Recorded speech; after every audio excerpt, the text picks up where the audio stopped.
Dusk Mesa.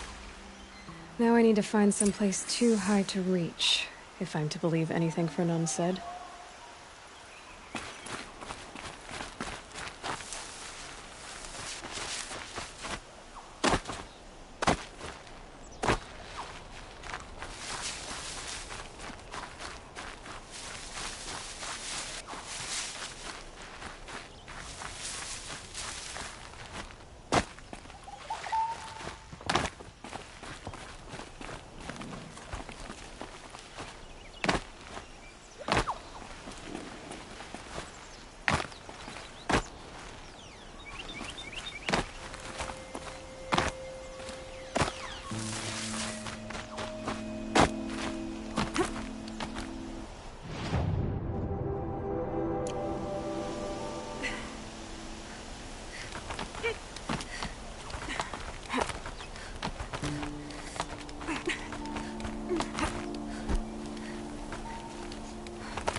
What do you know? There really is something here. And it's empty. Spear girl! Of course. You found it. The perfect location for an ambush. Now throw down that magnificent spear, and we'll let you live. You've obviously heard of me. You know what I'm capable of. Why do you think this will turn out well for you? I like the odds. Get her. Why do I bother?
No! Fight for the fallen!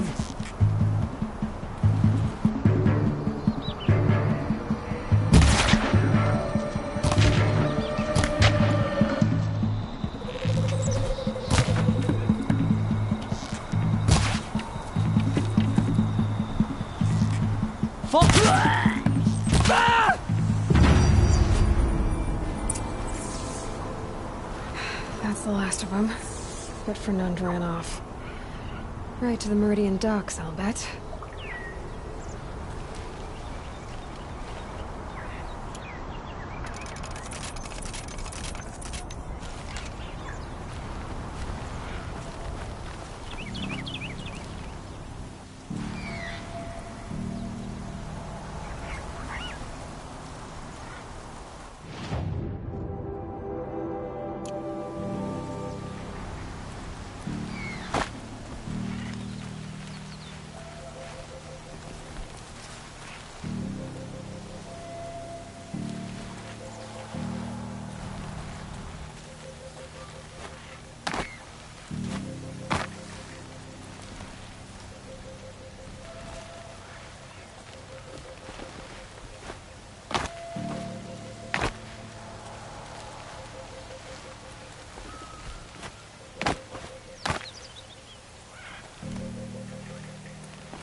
Buy what you need, leave the rest. Don't forget to... Look out before you're on the road. Don't do it all. Take a look at these wares. Don't forget to Fine. stock up before...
All the best goods here.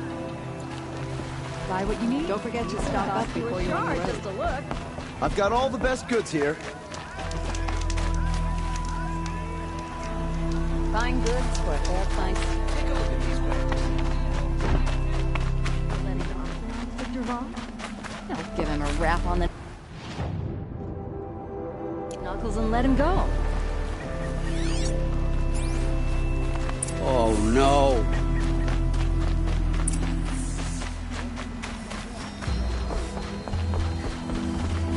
Oh, Fernand. Our deal is off. Oh, it's you. How about a new deal?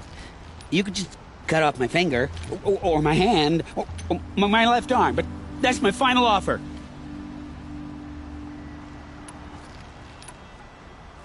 A limb won't be enough. It wouldn't. Not here, not in front of everyone.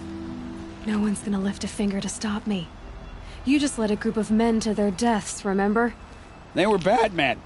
I did a service, really. Well, you did. You did the service. I'll make sure it never happens again. I'll hold you to it. Understood. You won't hear from any of us ever again. I'd better not.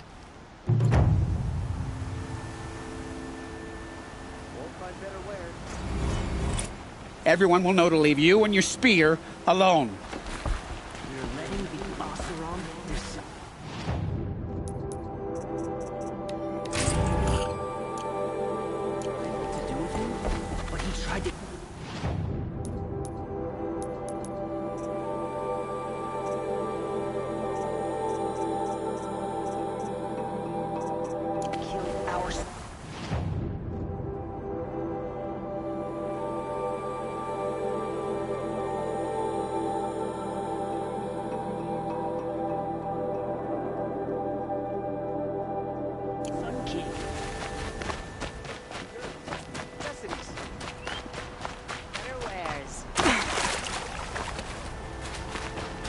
Come take a look. I'll give you a good Fine. price. Fine goods for a fair price. You'll like what I She have stood for sale, between I the promise. assassin and our Sun King. Don't pass up on these goods. Only the finest goods here. They say the Nora women ask men to wear that.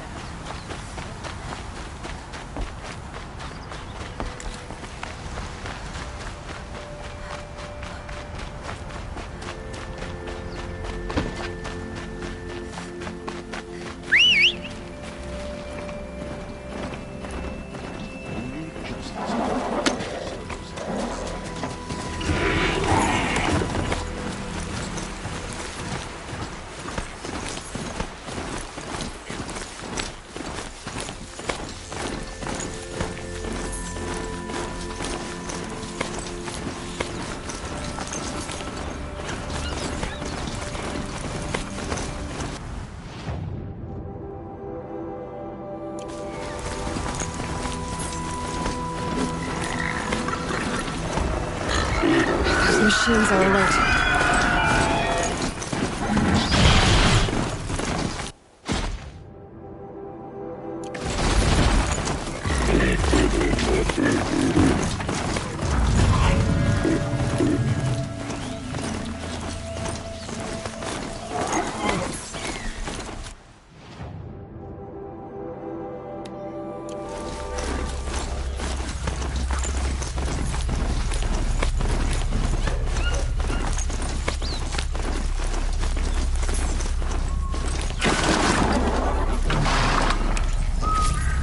Be fascinating if they weren't looking for me.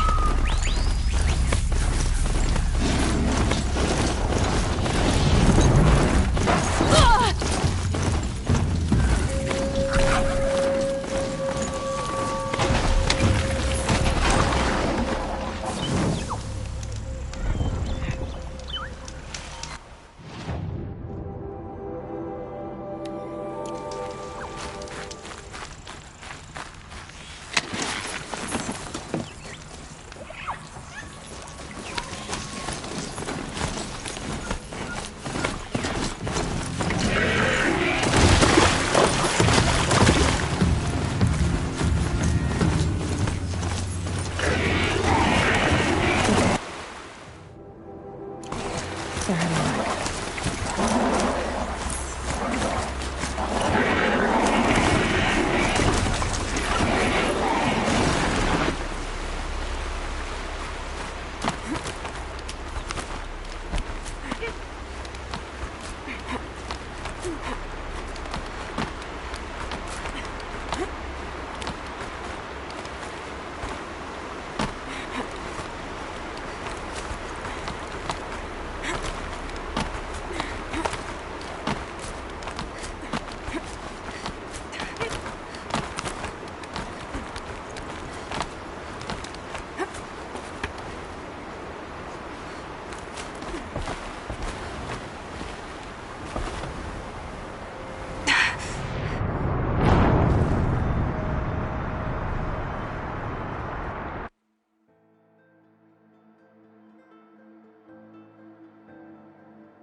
You're a question waiting for an answer.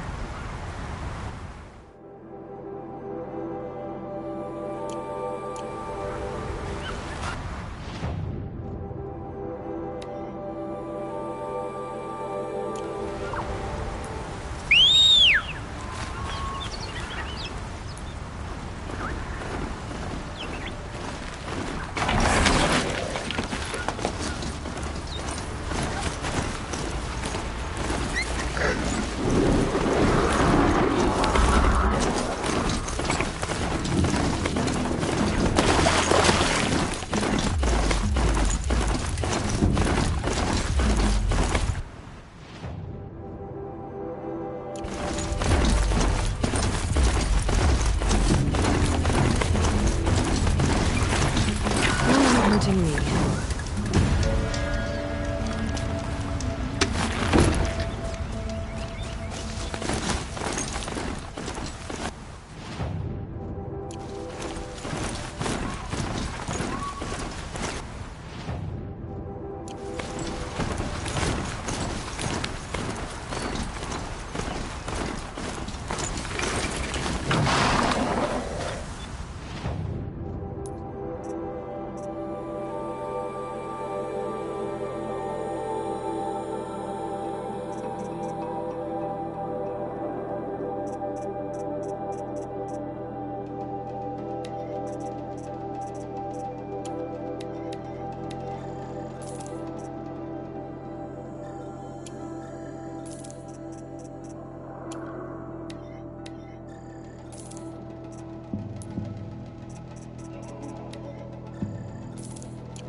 There are the handholds, right where you'd said they'd be. Did you get that, Silence? No? Fitting name you got there.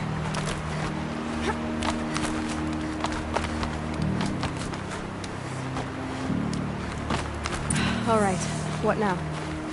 Wait, that's what. Take a seat at the campfire and rest. When night falls, we'll talk. At least I'll have a fire to keep me company.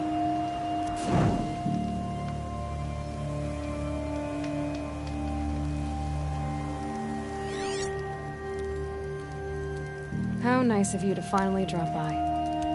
Our purpose this night is to crash the Focus network. Yeah, tell me the part I don't know. How? For starters, you'll need to infiltrate the Eclipse's main base. Wait, what? That's right. Fortunately for you, I brought you round to the back way. It's right through that crevice. Once you reach the base, you'll see the objective. A derelict tall neck that's been extensively modified. Climb the tall neck. Grafted into the top of its disk, you'll find a module of sorts. Destroy that, and the Focus network will crash. So you were part of the Eclipse? I've never been part of anything. I serve my own interests, always. But it is the case that I assisted the Eclipse before I sensed the threat they might become. It was a mistake that I'm doing what I can to correct. What sort of assistance did you give them? Head through that crevice, Aloy. You have more important things to do than ask questions.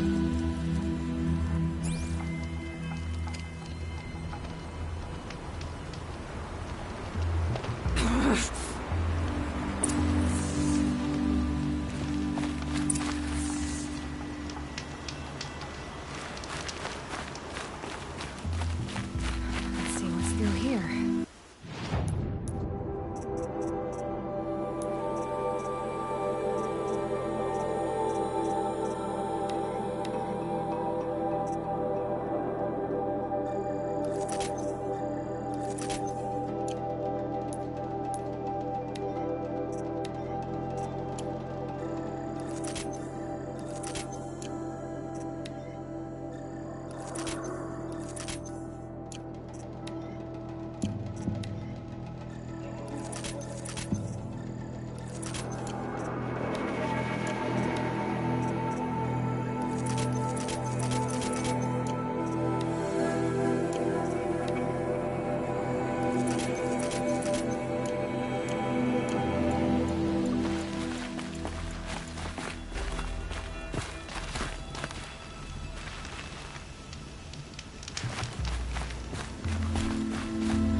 machines. Patrolling like guards. More like soldiers. Held in reserve for a war yet to come. You'll have to get past them. This is the easy way in? The back way in. I didn't say it'd be easy.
Perfect.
explosions in the distance.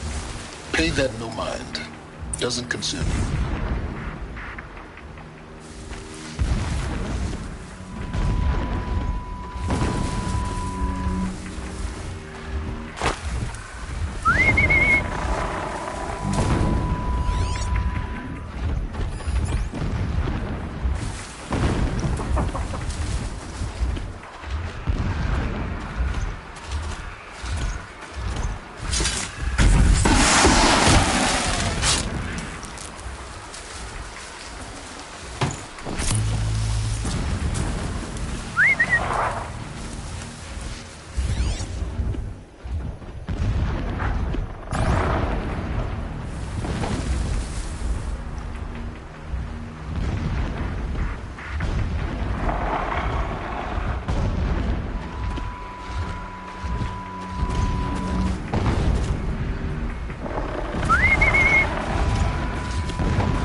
tall neck's just over this ridge. You'll see it when you reach the top. Now be ready to act fast. You need to get in and get it done before they raise an alarm.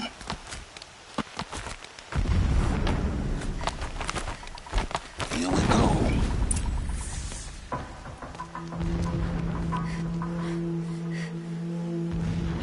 You getting this? I see the legs of a tall neck down there, but no tall neck. Damn. The transmitter's been moved. Check down the ravine to the left. Only place it could be. So much for your insider knowledge. Toward the explosions. Great.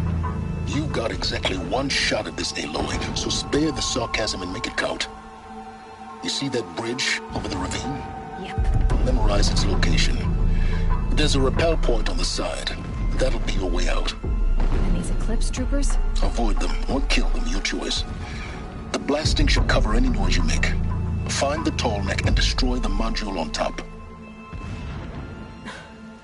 Here we go.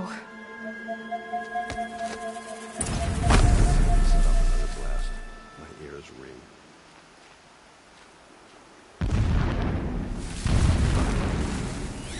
This work is not beneath me. I do it for my people.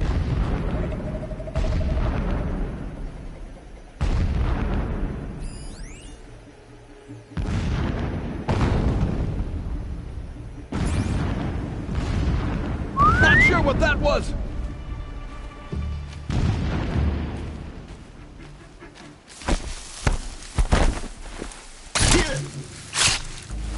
Not understand what the shadows of the tall man.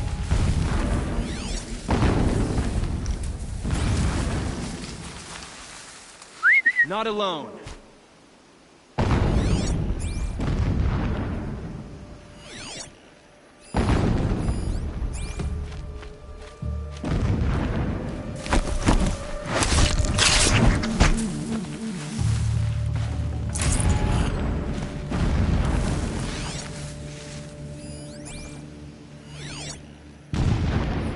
Endless digging, endless blasting, endless waiting.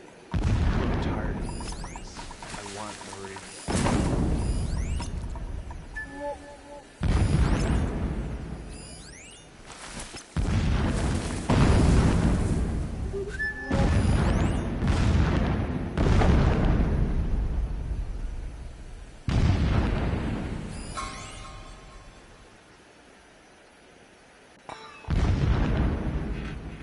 Every time they sound blast my ears.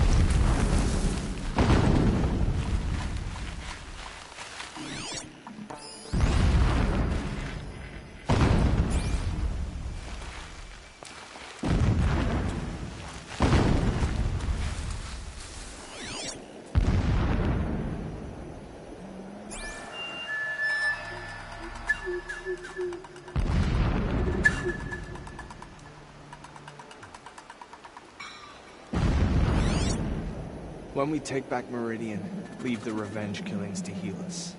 All I want is to take it back.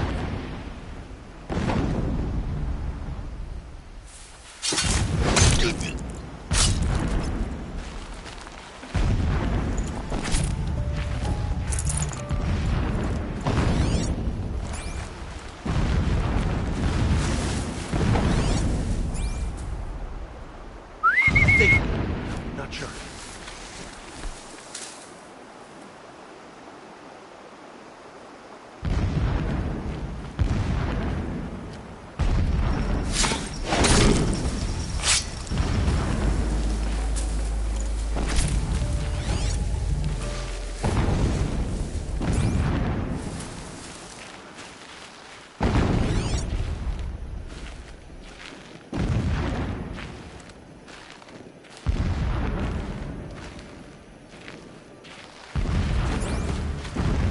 Shelter. It's bigger than the others. Find the tall neck, Aloy. There's no time to poke around. There is if I make time.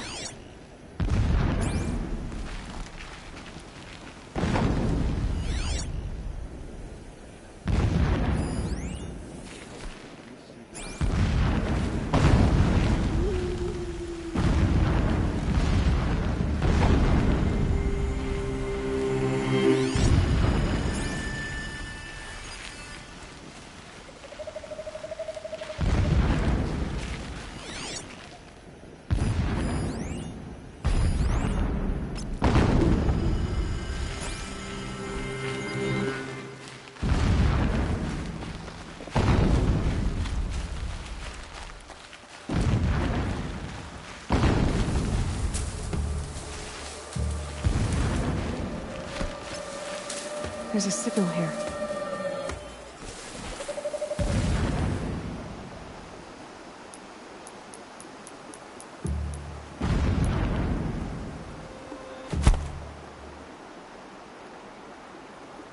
Something over here.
I'm gonna check that out.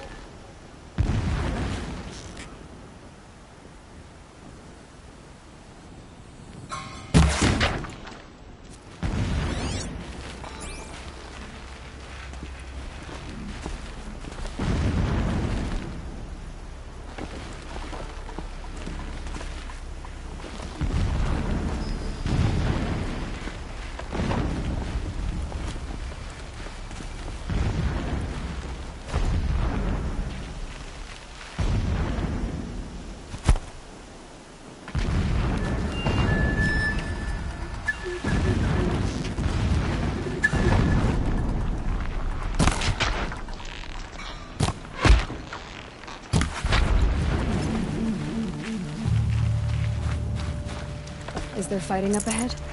No. It's a mining operation. So long as you're quick, it won't affect you. Oh good, another secret.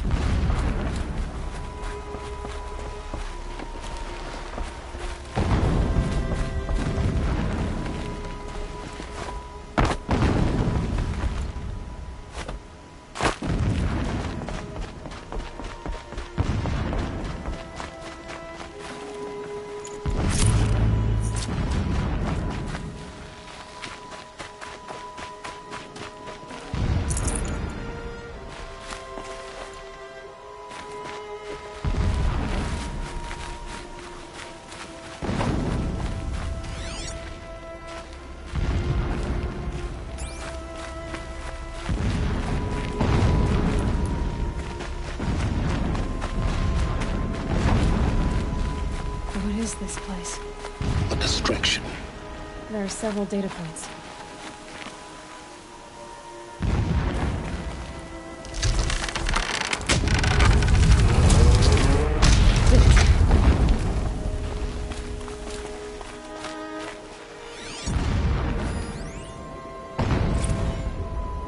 So long as King Itamen languishes at Sunfall, coddled by his mother, he will never learn the true lessons of the sun.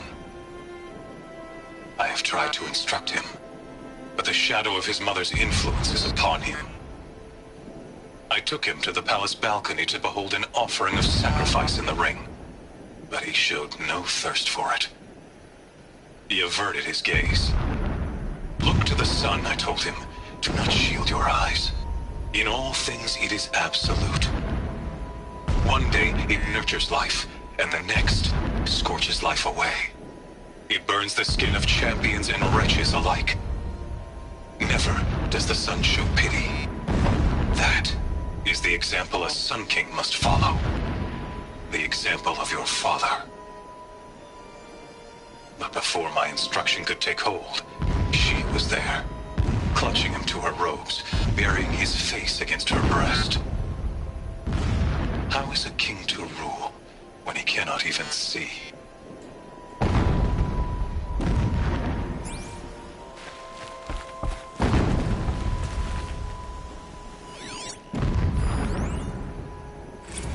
My lord, the 13th king of the Karja Sundom was murdered, cut down by cowards who mistook firm rule for madness.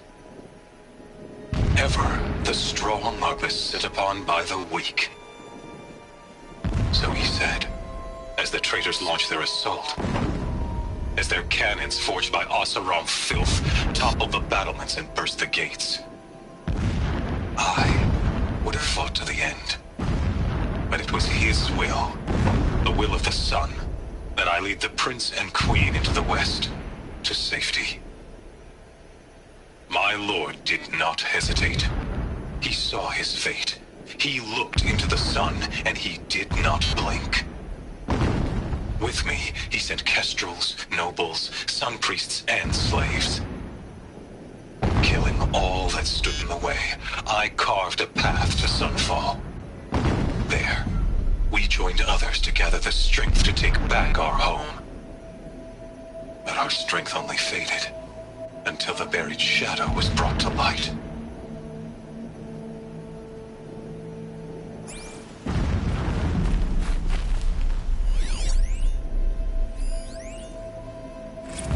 When I first set eyes on the buried shadow, I trembled. Was I not the chosen of the sun? A blazing light of faith to shred and scatter darkness? Was it not my place to destroy this devil? But High Priest Bahavas instructed me in the prophecy, and set right my frame of mind. The murder of the true Sun King broke the cosmic cycle short of completion. The whole world cast into darkness, doomed. To resume and turn the wheel of time would require more than sun and faith. All forces must combine, all halves of nature join to one cause. Shadow to sun, night to day. Even a buried shadow wants the wheel to turn, for without a sun in the sky, there can be no shadow.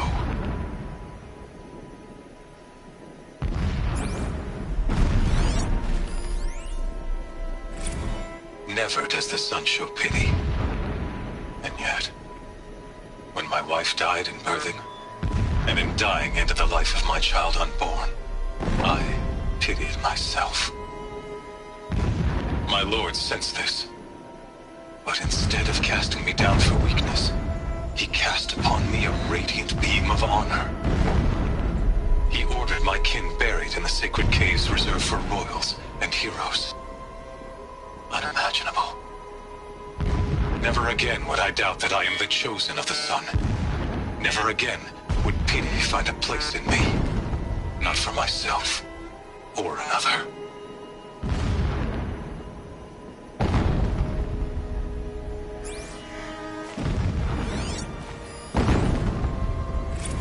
When sleep refuses to come, I think of our wedding night. How you welcomed me to the marital bed. How after, when you fell asleep, I lay there watching your delicate face. For all its beauty, I detested its fragility. A rage swelled up inside me. I abhorred that bed, how its softness threatened to swallow us up. And that room, the stench of incense, the fine embroidery of the drapes, all of it weak. I slipped from the bed, threw open the casement, and lay naked on the stone floor, determined to spurn all seductions of comfort. But when I woke the next morning, you lay beside me, naked as I in the cold. Your body stretched beside mine seemed chiseled from stone. I saw you wake, instantly alert, like an animal ready to strike. You said nothing. You did not have to. Already you had shown me beyond doubt that we were meant to be.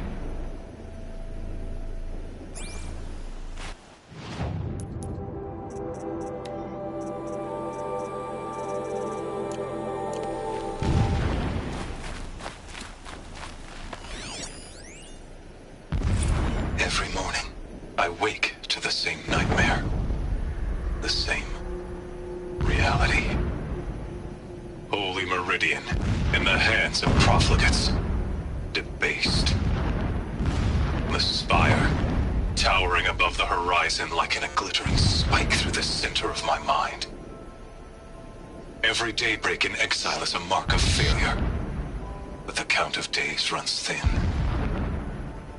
I will see Meridian retaken, the profligates slaughtered, a true king restored to the Mesa throne. In this, I have become an instrument of prophecy.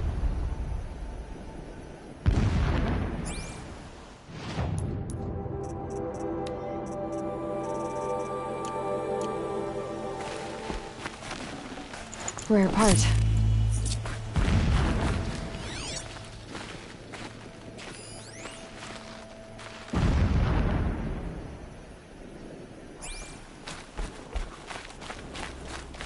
The mural of Meridian and the spire.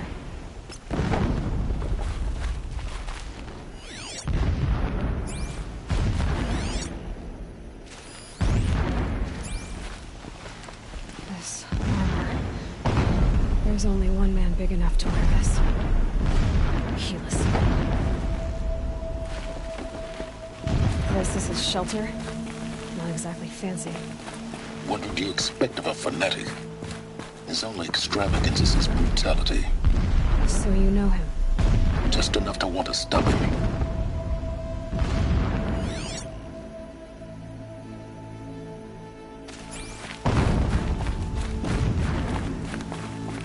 It would not have been easy to drag a tall neck down this path. Why bother? Just find it and get to the top. Destroy the module and then get out fast as you can. Sure is a lot of blasting up there. Sounds busy. Busy enough not to notice you, let's hope.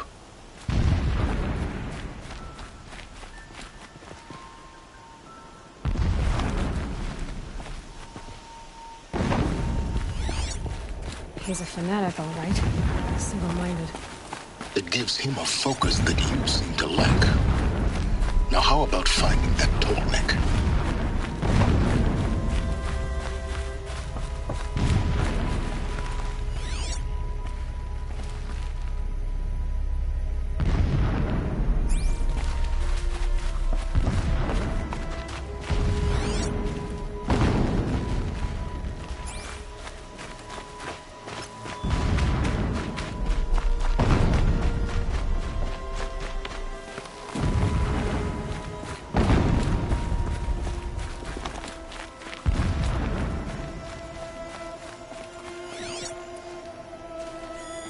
Alert. Irregular data flow near. Security may be compromised.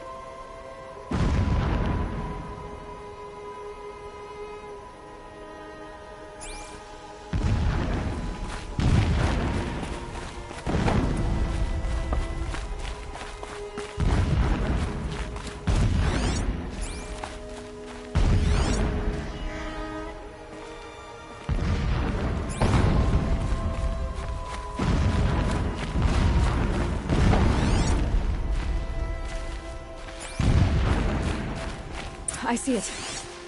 They've built some kind of structure around it. Climate. The sooner this is done, the better. I don't like this. Feels wrong. Everything here is wrong. Just get to the module and destroy it.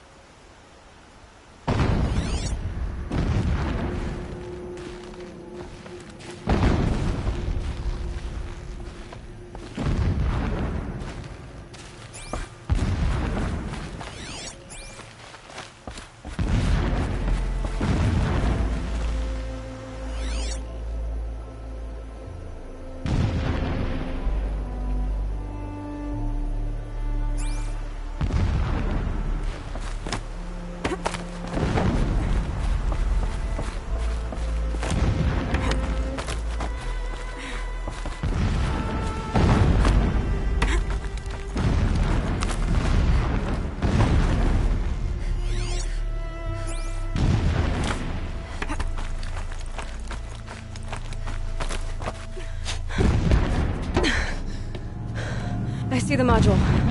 Good. Now be quick. This is Hades? Aloy, this is not the time. It's a metal devil. Open the module's casing, now. Aloy, do as I say or all is lost.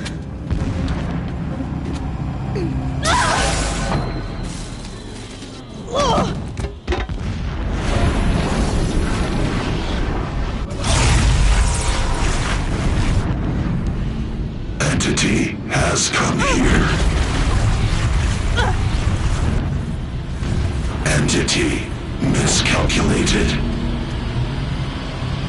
Entity cannot destroy me. I am beyond its reach. Maybe you are. But this isn't!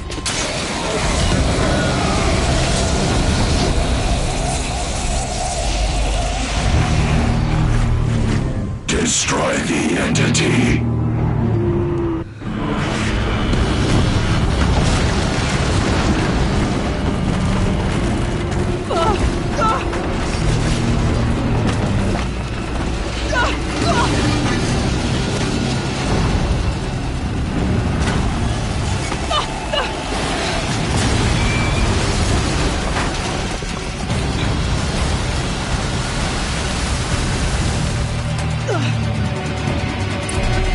Keep moving or you'll die.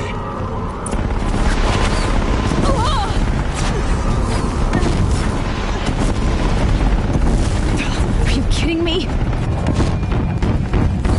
Keep moving!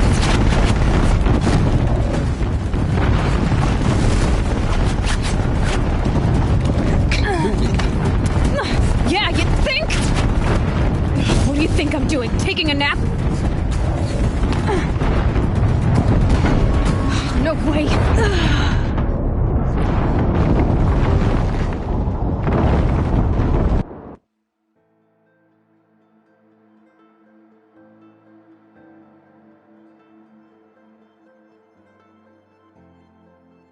Keep running!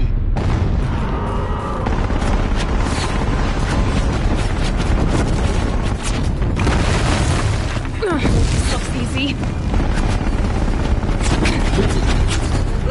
Yeah, you think? What do you think I'm doing? Taking a nap?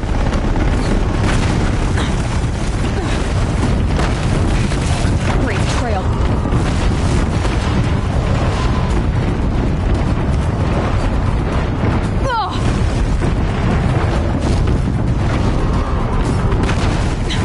Almost out of it. Are you kidding me? Don't fight. Keep moving.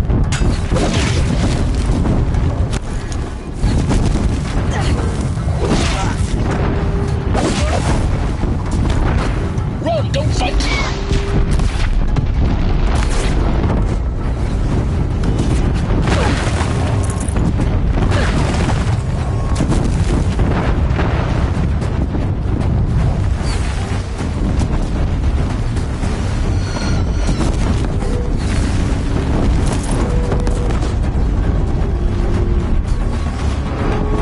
Come on.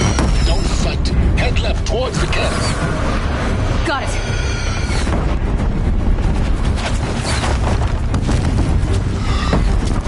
Almost there. The whole base is on high alert. Yeah, I know. Keep running!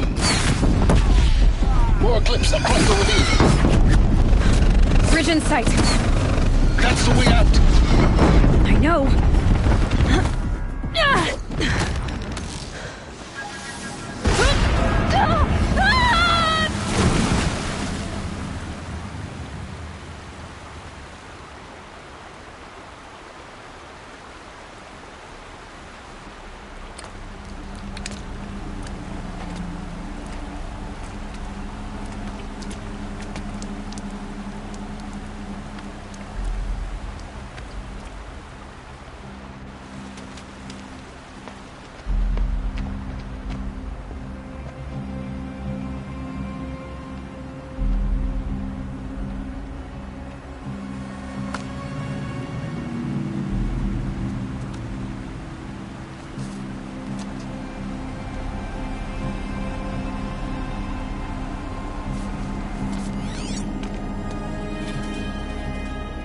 rough going, but you survived. You knew Hades was there and you sent me to him? I won't deny I risked your life, but it was the only way. Now, with the focus network down, we can both get what we want. Access to the secrets of Zero Dawn. I'm past trusting you with secrets. Good. That means you're wising up. Trust is for fools. It shifts and crumbles like sand. A poor foundation for any partnership. But mutual self-interest. Now that is a solid bedrock upon which you and I might build a new science of understanding. We both need answers, Aloy. And thanks to you, we're on the verge of grasping them. It's Sunfall. We'll speak again. You miserable... Damn him.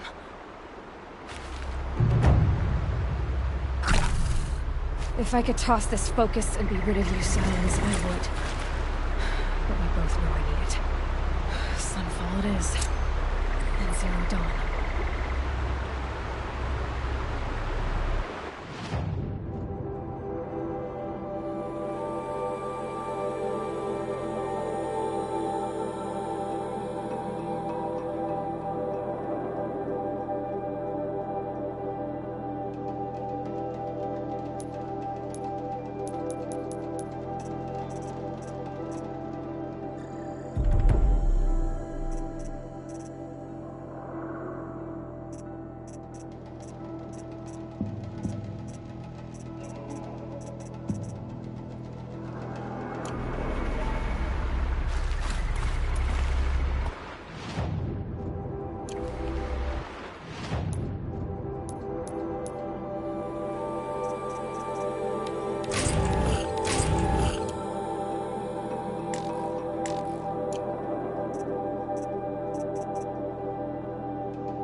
The scrapes.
The sculpture must be of Banuk make.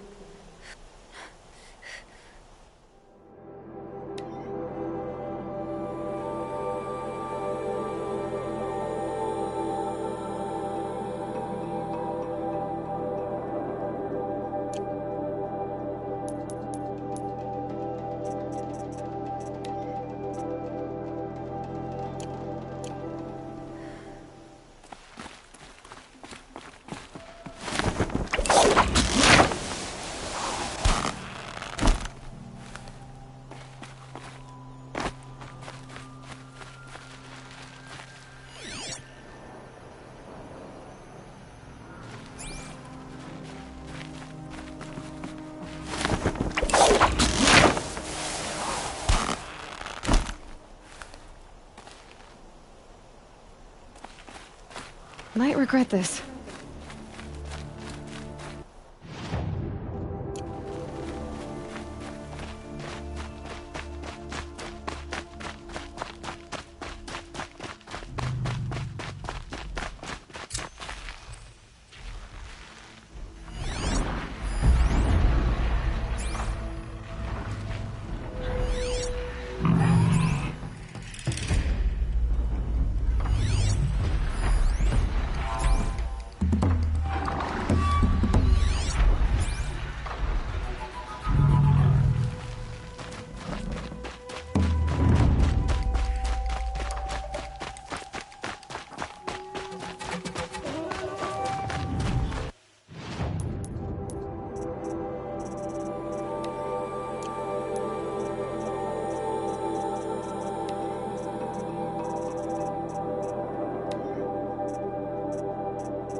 you done.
This'll help.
Here we go again.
That's it. Nothing to see here.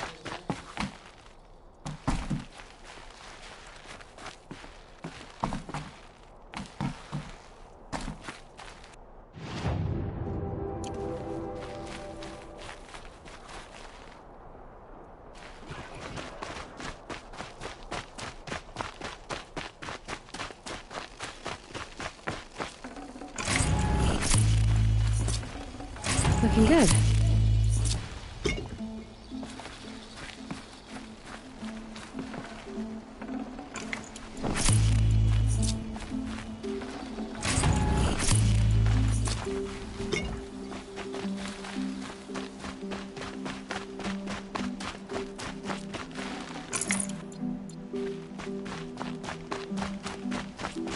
Keep quiet now.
Sunfall. The Mad King Duran's summer palace. A bulwark of courage and might against the howling Forbidden West. Thanks for the history lesson. But they have no idea what lies beneath. We will learn much from this Aloy. That's what I'm hoping.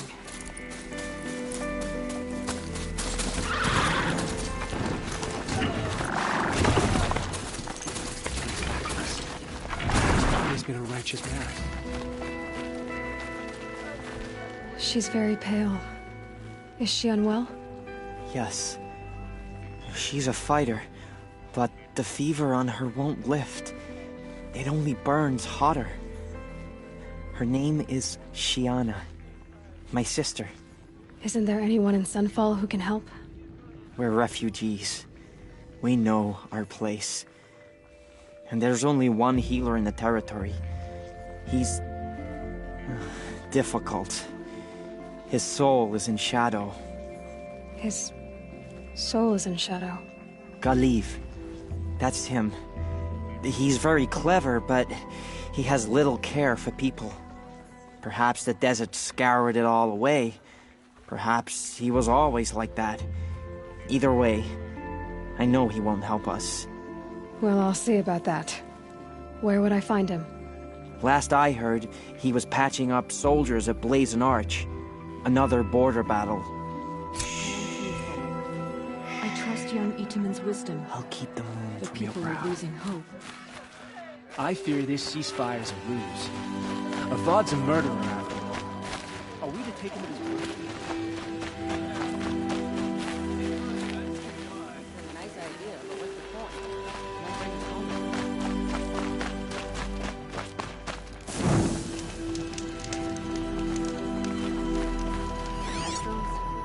Kestrels are strong.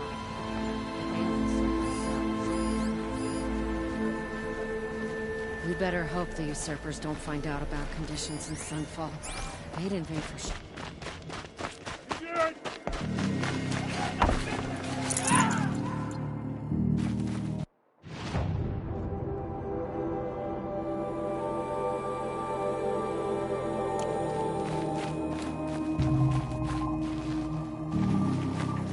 Never would have thought you'd be capable of abandoning us like this.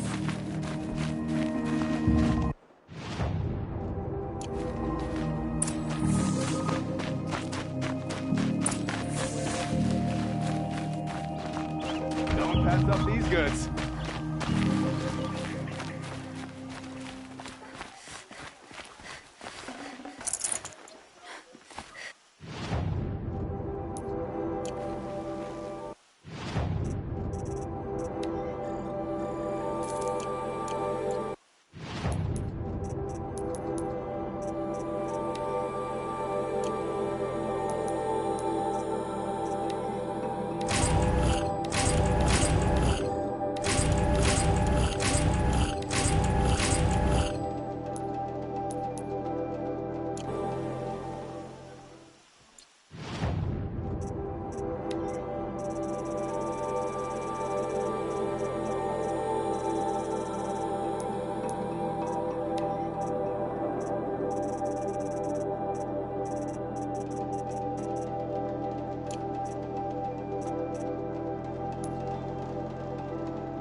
Only the finest goods here. See for yourself.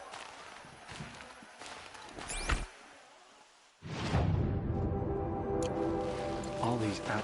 You'll.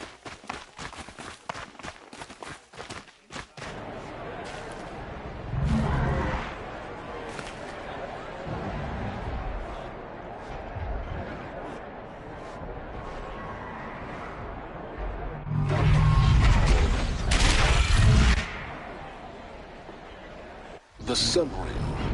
A proud tradition of our It's a nice medium, at least. I'm sure there isn't.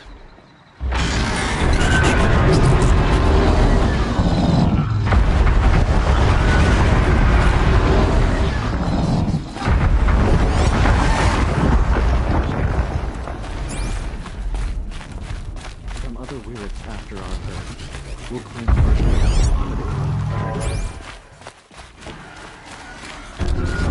Now we get to see if your attack on their focus network was entirely successful. What are you talking about? Did I crash the network or not? In theory, all should be well.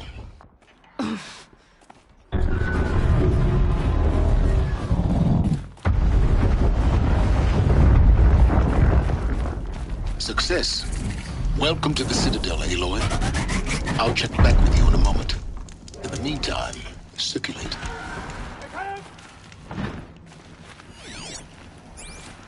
Whatever work the mercenaries are doing.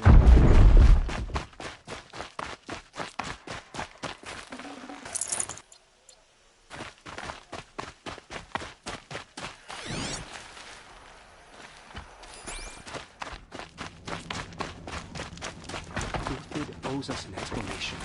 We trust him. Ulthid was the most devoted Kharja I knew. If he can't stay,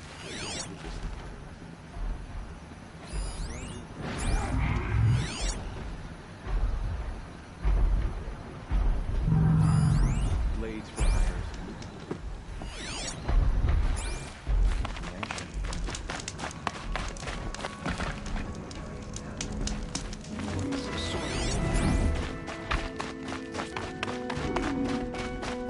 Outlanders!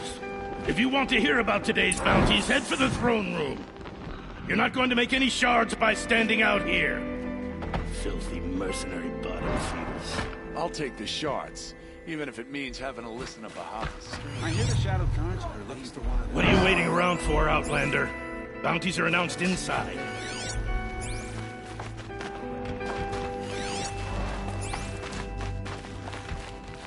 The usurpers make nothing of asking for a ceasefire.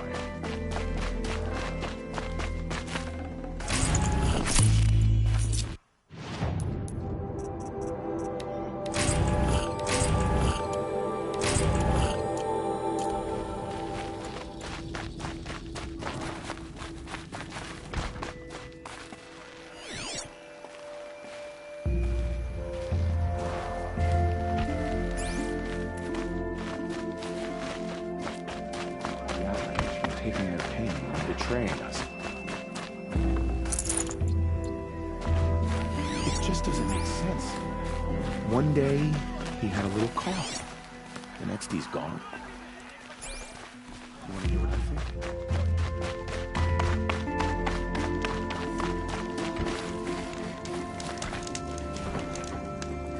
Perhaps the ceasefire will boost morale in Sunfall. The Sun Node.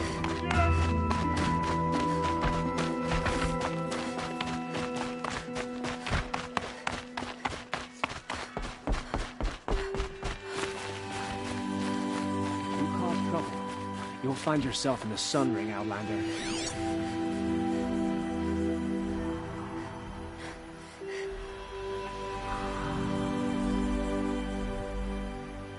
Hot as a forest fire.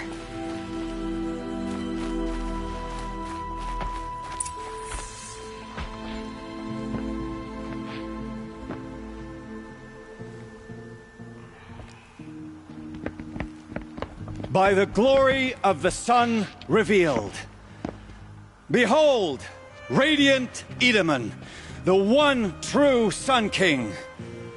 The light in shadow, whose will is light and whose light is law!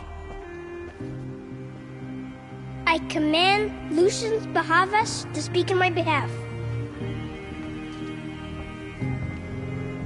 By the will of Radiant Edaman does the sun glare down mercilessly upon the traitor Uthid. To the hunter who brings his head to us shall go a bounty of 500 shards. More prisoners than royalty, don't you think? Love your hair. Not only did the wretch conspire to You and I need to chat, little huntress.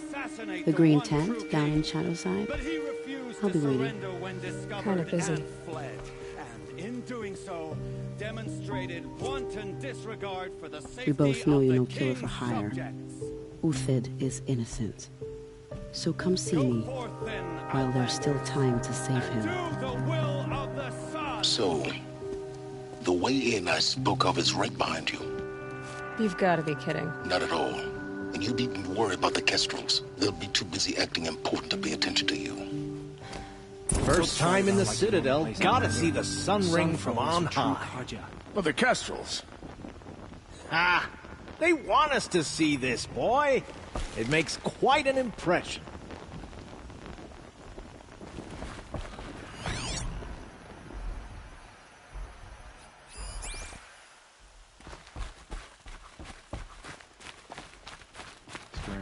The balustrade.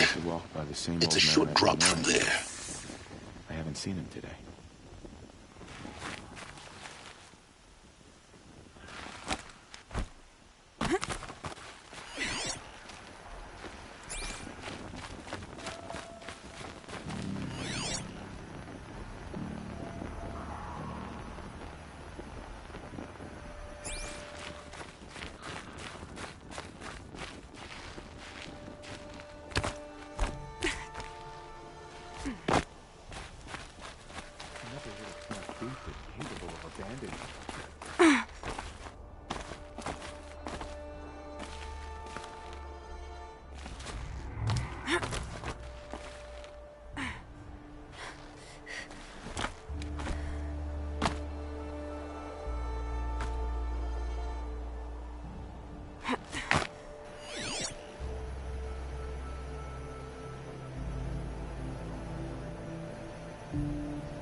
side of the tower.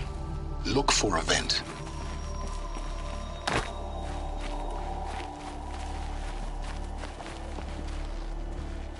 I see you've been here before.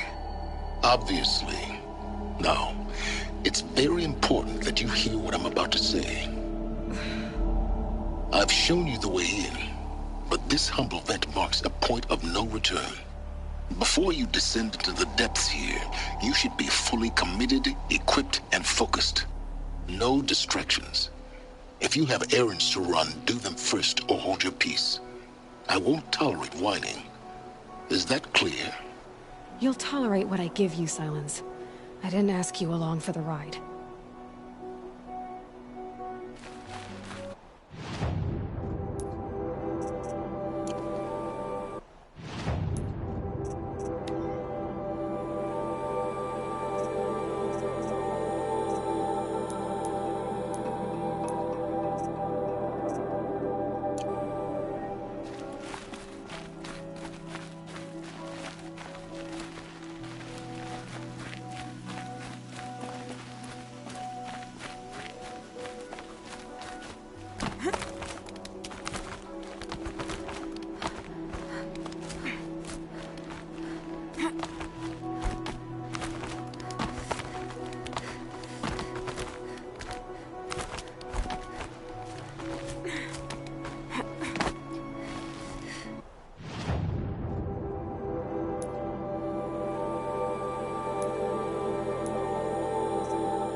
I'll come back later. That woman said to meet her at a green tent down in the camp. Might be worth a visit. If you're gonna watch some slaughter, this is the place to do it. I don't like heights. You worry me.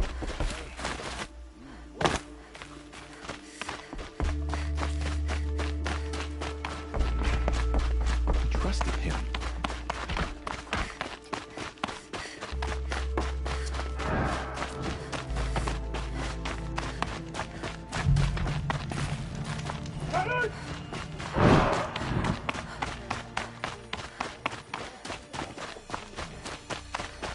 I never would have thought Uthid capable of a...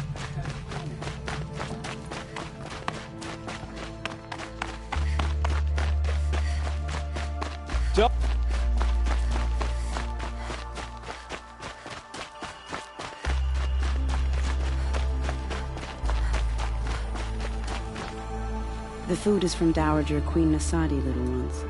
Her Highness knows times are hard and helps when she can. Eat. Bring some home for your families, if you have one. I've heard whispers about you. Rides machines, fancy spear, delightful freckles. Some even say you have a conscience. How extraordinary. Who are you? You're obviously not one of the Shadow Karja. My name is Vanasha. For now, all you need to know is that I'm a whisper of reason in this howling pit of insanity. I know how that feels. I'm sure you do. And so does Uthid. He's a good man, so naturally the Shadow Karja want to murder him. I've done some digging, and I think he's headed for the Green Climb. It won't take those mercenaries long to find him. He could use some help, if you're so inclined. Stop being evasive and tell me who you really are. Stop being evasive? You might as well tell me to stop being charming. It's impossible, but I like you. So I'll tell you a secret. I have friends in Meridian, and I like to do favors for them when I can. Uthid might be of use to them, if he survives. How do you know Uthid is innocent? I'm excellent at making inquiries. Look, he feeds orphans from his own rations and personally punishes anyone who hurts the old or infirm. The idea that he would try to kill Edelman is ridiculous. He must have found something that can embarrass the priesthood. Otherwise, Bahavas wouldn't risk marking such a well-regarded man for death. What makes you think he's on the Green Climb? He knows he'll be pursued, so he needs a hideout that's both familiar and defensible. He once single-handedly held off an entire bandit clan in those foothills. My guess is that he'll fall back on what worked before. I'll do what I can for Uthid. But what about you? What about me what? What will you do while I risk my life? Useful things, little huntress. Look for 3 dead trees south of Sunfall. They mark the start of the Green Climb. Good luck. I'd do whatever work these Outlanders are doing and more.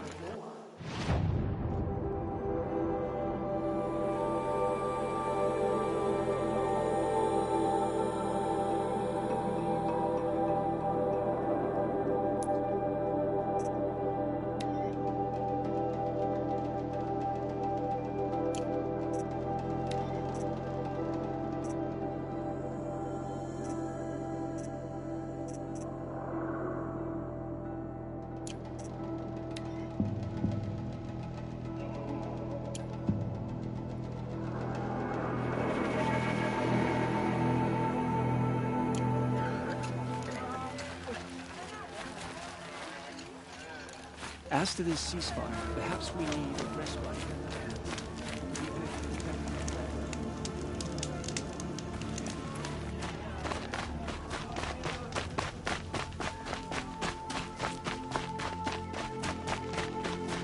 Would you like to fight? Watch yourself, Albert.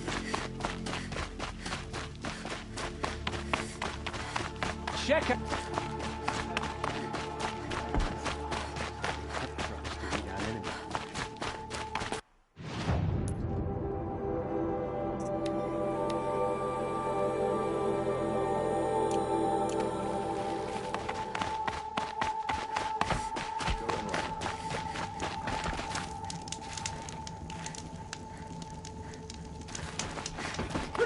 All these Outlander mercenaries mean Wariah trade.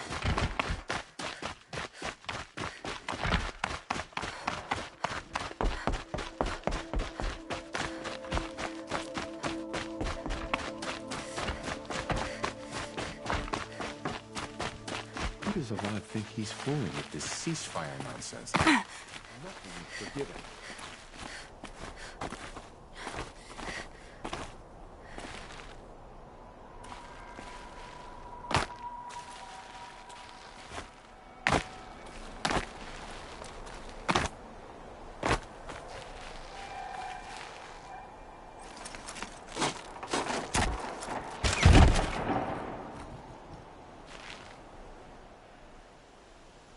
I'm heading down. I've spent a lifetime trying to uncover the secrets of this world. Where the machines came from. How the old ones achieved such marvels only to fall into silence and death. A lifetime of failure. As year by year, decade after decade, I hit walls I could not break, doors I could never breach. Hello. Until a Nora huntress marched out of the savage east. And voila, for her, all the deepest secrets of the earth were laid bare. I suspect you'll have an easier time with this door than I did years ago. Hold for identiscan.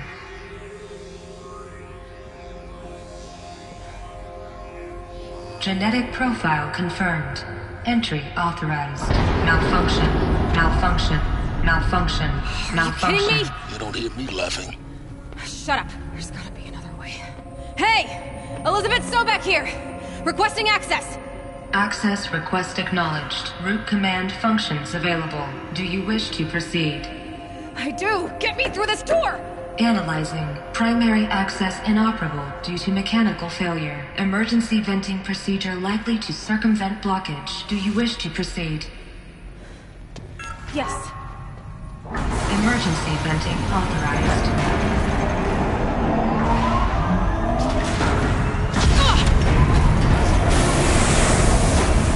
I underestimated you. So by now,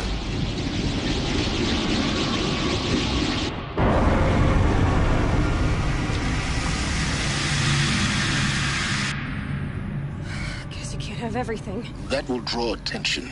We won't have this place to ourselves for long now. We? Last I checked, I was the one risking my life down here. Yes, fine. Now will you please get moving? There's so much to learn in less time than I'd hoped.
Welcome to Project Zero Dawn.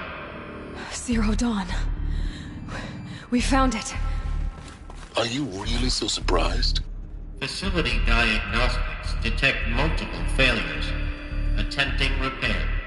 So, what was this room? An entrance hall, perhaps. Have a look around.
selection of beverages and snacks are available. A smaller room.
Proceed into viewing room 1 for an important message regarding the purpose of your visit.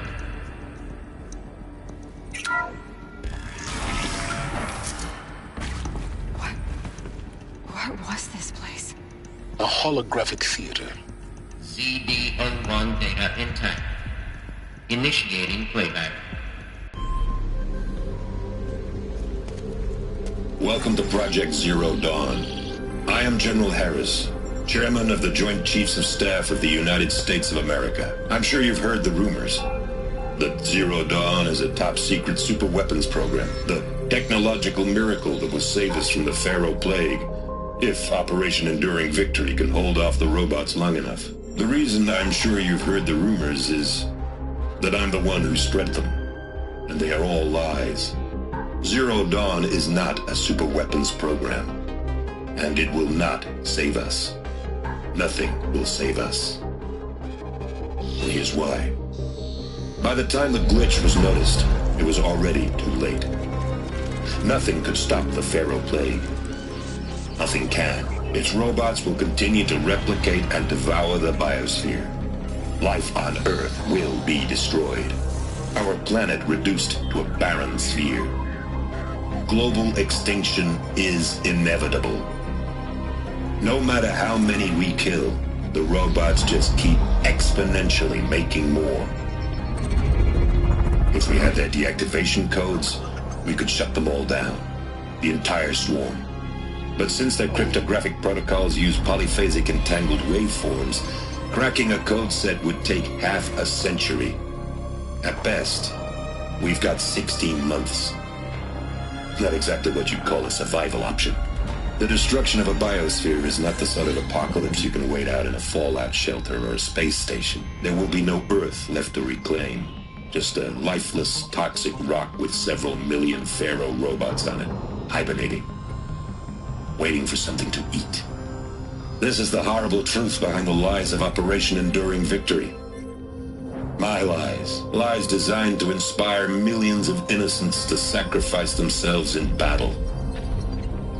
Why? One reason. To buy time for you and the work you will do here. Zero Day, the day that life on Earth ceases to exist, is coming fast. It cannot be stopped. The hope of Zero Dawn is that something new might come after. But I will leave it to Elizabeth Sobek to shine that thin ray of light into the darkness. Harris, out.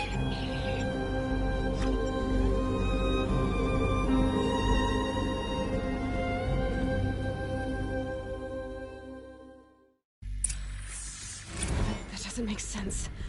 Life on Earth didn't cease to exist. He said it could not be stopped. But it was. Somehow Elizabeth saved us. I've got to keep looking. Find out how she did it.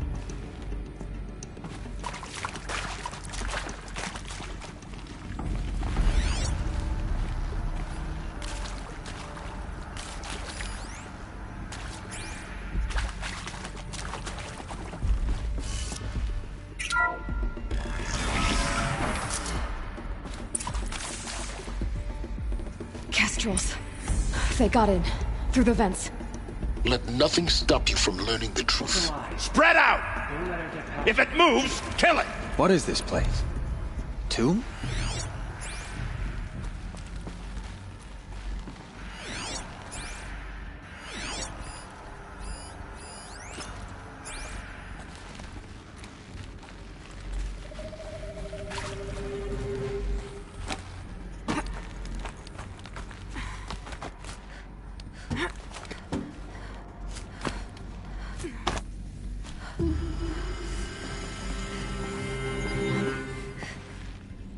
Nothing good can come of this place.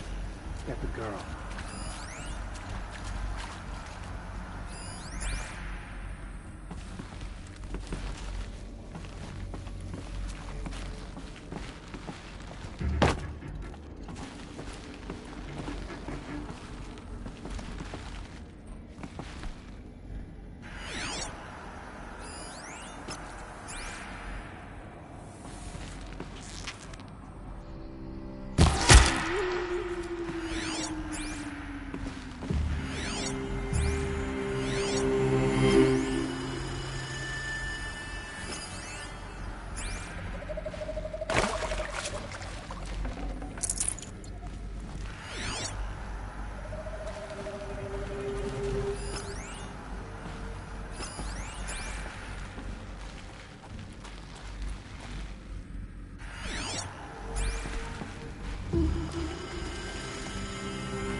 Close to the tribal primitive stop us now. The data points, what did they contain?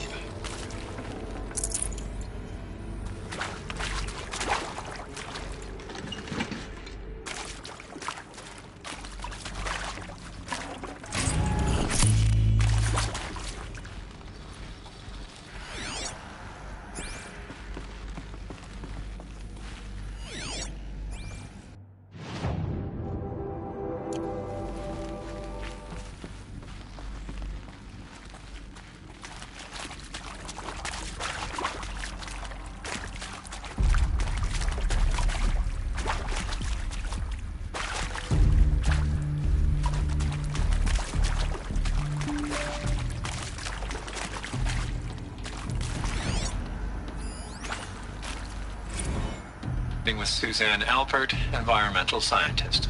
Doctor? I'm sorry, I wasn't, Just stating your name. What were you thinking about, Doctor? Nothing the General said, not really. I was on the Syzygy East Response Team in 2051, just after the second earthquake compromised the reactor. I still dream about it, after all these years. The red zone spreading on the imaging, slowly, so slowly, like a hand opening its fingers. Your involvement in that event is why you were asked for by name. Really? That's interesting. Because nothing worked. Nothing could grow there again. It was a catastrophic failure.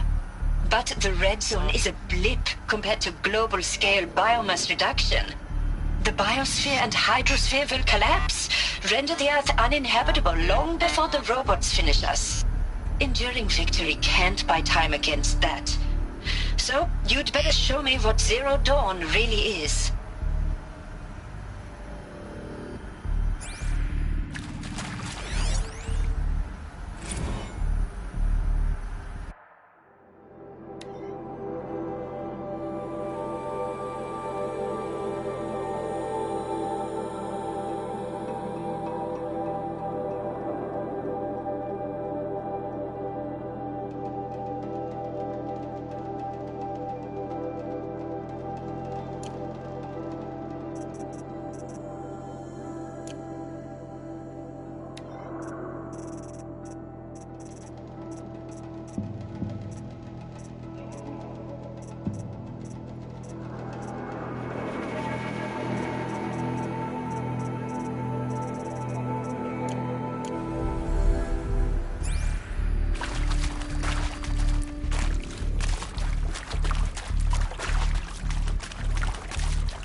Is accurate, yes. So these mechanical monstrosities, they don't just kill people.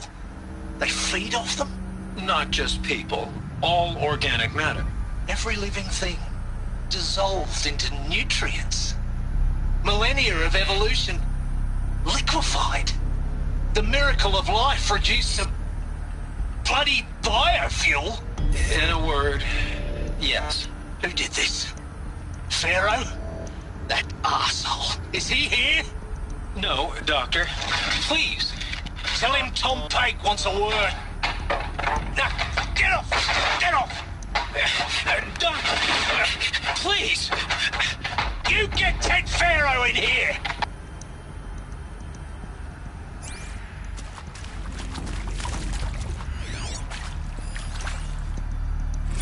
Want to discuss? Whew. So Mama, she was right. Pardon?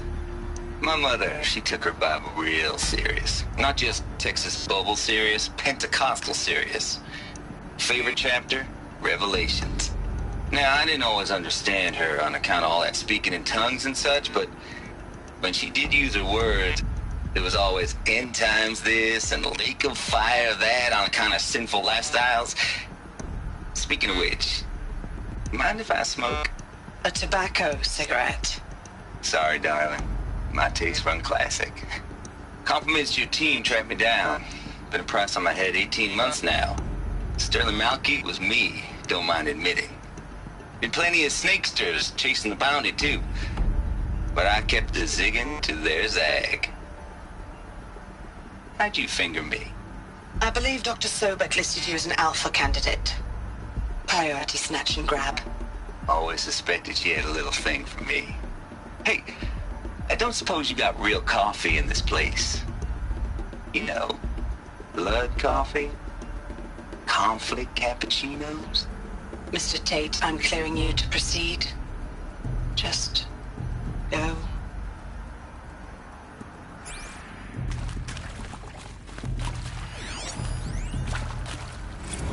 You previously worked for Pharaoh Automated Systems. On the Chariot Line self-replication routines. I came here thinking this was a rendition. When your people took me, I thought, about time.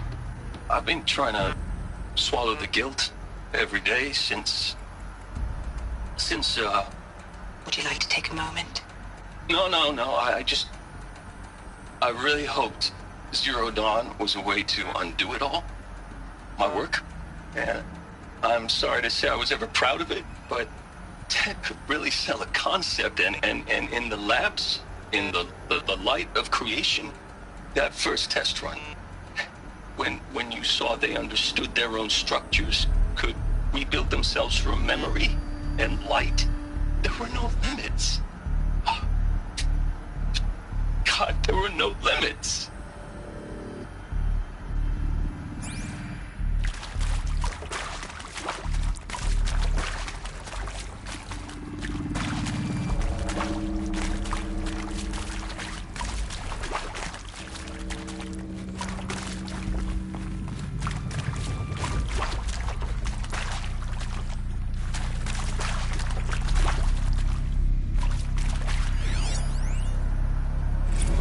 I'm sure you now understand the urgency of why we brought you here, Ms. Okilo. Captain Okilo, are you trying to thank me for not resisting? I believe we could negotiate a diplomatic solution. When it came to my country's lithium, it was always a swarm that would be sent to negotiate. Metallurgic International, U.S. Robot Command. The markings changed, but the robots were the same. You have had considerable experience in human-robot conflict. Yes, and I've got the prosthetic limbs to show it. Yet I continue to face this horror, even though the challenge was great. Cyber warfare. I thought Zero Dawn would be a Manhattan project to generate the deactivation codes. With the resources I had, I estimated code breaking to be a hopeless endeavor. I was almost looking forward to being proved wrong. Unfortunately, your estimation was correct. As your General Harris said. So then, you did not bring me here to commiserate. What is left?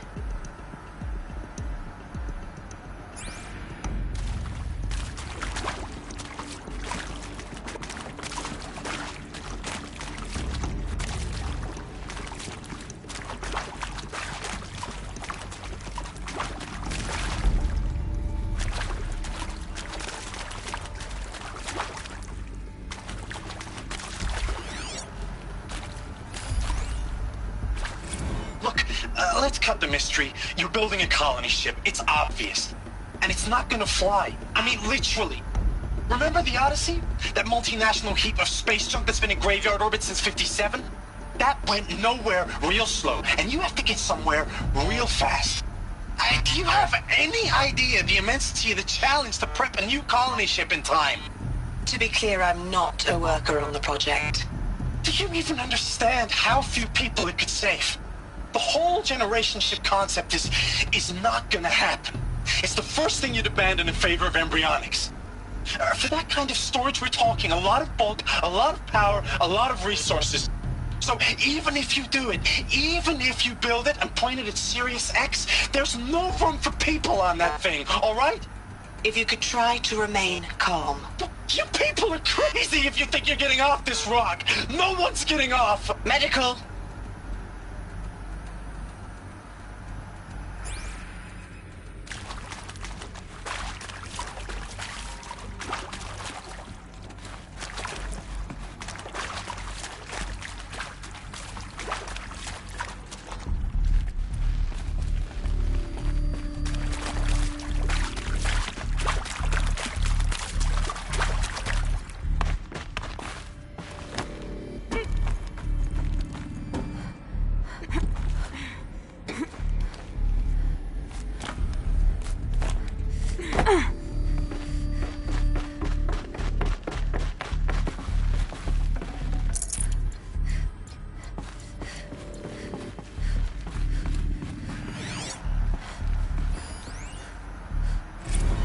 There is some mistake. I don't understand why I was brought here. Why would you show me these things? I know that there's already a lot to take in. In the waiting area, I was seated with a Nobel laureate in biophysics and a monk, I think. He spoke neither English nor Mandarin. It is very strange. And General Harris? What was he talking about? The robot swarm, the Pharaoh plague? I understand it is terrible, but it really cannot be stopped? Why tell us this? There are people in Shanghai, my friends, my family. They have joined Operation Enduring Victory already. It is for nothing? We will all die? We're going to be able to answer some of these questions. I just want to know why I am here. It doesn't make sense to me. You were brought here because of your skill set.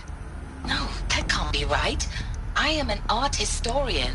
I know Dutch masters, Japanese calligraphy, Gerhard Richter. What does that matter now?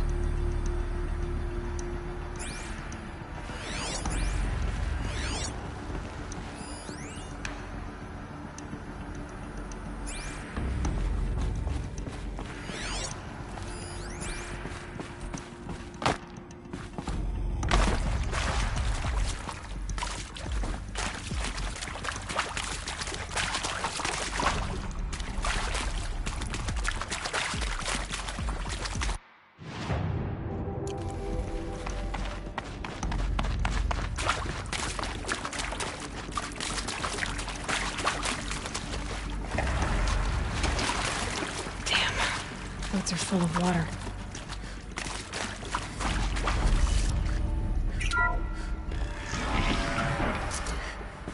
CD02 data intact. Initiating playback. Elizabeth Sobek. You've heard the bad news, and it's all true. The Pharaoh plague is devouring the biosphere. Life itself will cease to exist. But does that have to be the end? What if we could give life a future? What if we could build a kind of seed from which, on a dead planet, life could blossom anew? This is the aim, the hope, of Project Zero Dawn. To create a super-intelligent, fully automated terraforming system and bring life back from lifelessness. What would such a system require? At its core, it would need a true AI, fully capable of making the trillions of decisions necessary to reconstitute the biosphere. An immortal guardian, devoted to the reflourishing of life. We call it Gaia. Mother Nature as an AI. But that's just the core of the system. She will need to be surrounded and empowered by a comprehensive suite of subordinate functions. Think of them as extensions of Gaia's mind, each dedicated to a specific purpose. Now, these aren't AIs, but make no mistake, each presents an engineering challenge more profound than anything the human species has ever before attempted.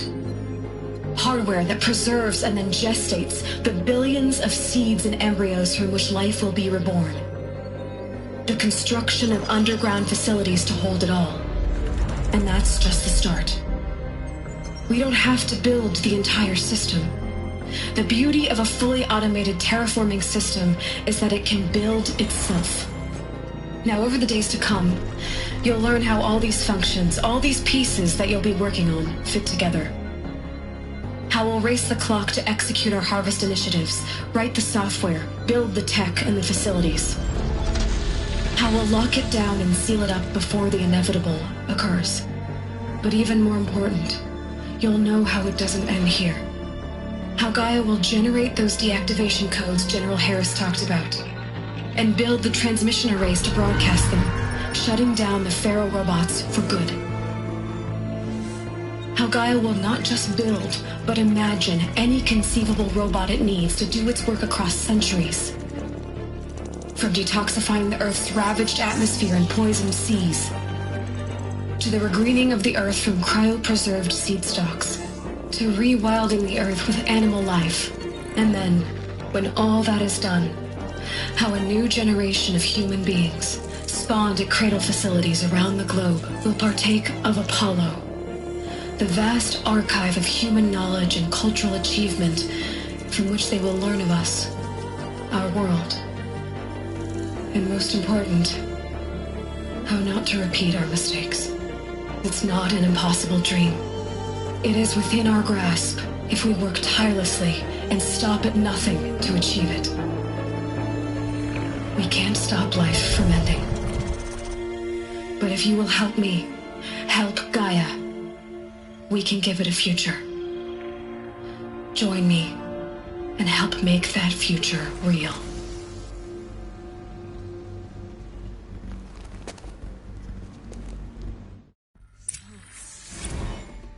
The whole Earth destroyed, but then remade? Yes. By a machine. A machine of creation. Elizabeth did this. For life, for us. But why Hades then? If it was part of Gaia, how did it end up in the wreckage of a Pharaoh robot? And why does it want to kill me? And Apollo, the archive of knowledge, what happened to that? I'm as confused as you are. Maybe the answers lie ahead.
All right.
Of course I'll do it.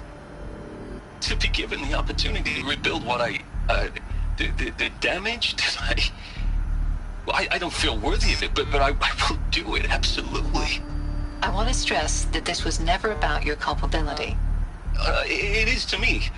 Dr. Sobek, Margot, they were smart to get out of Pharaoh when they did, but not one of us took it as a warning sign.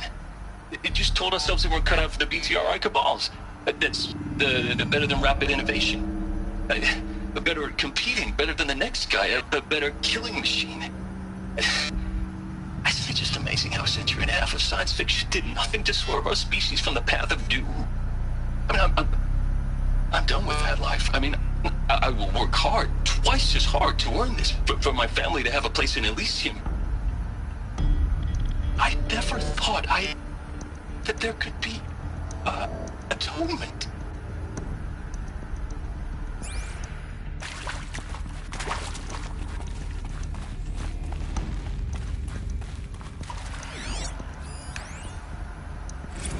If you're still nauseous.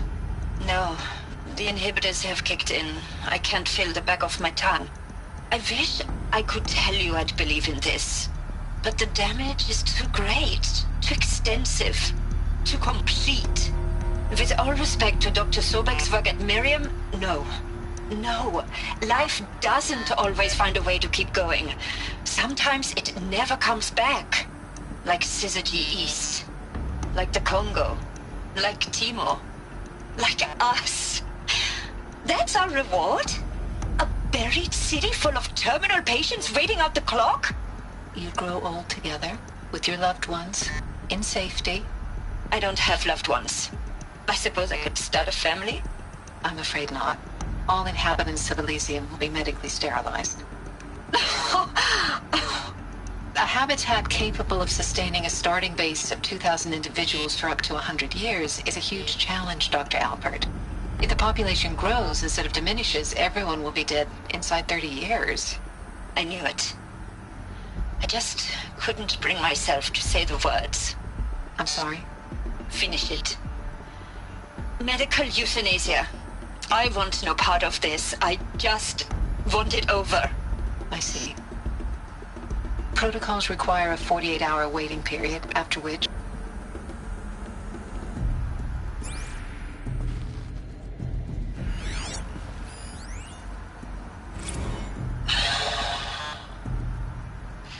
See to make sure I behave this time?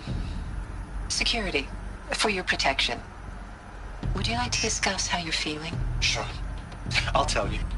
Surprised. No, flabbergasted. Like my own man would say, flabbergasted. That vein pumping in his forehead. I thought you people were just completely underprepared for a spaceflight project. But now I can see it's worse. Much worse. Sobek is a total fantasist, a dangerous fantasist.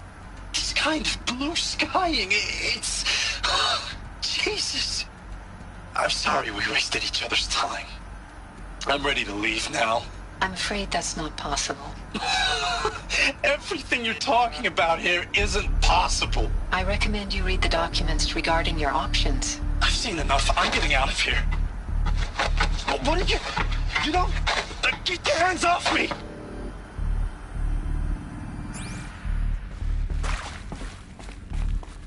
Alert. Medical wing inaccessible.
Intruder!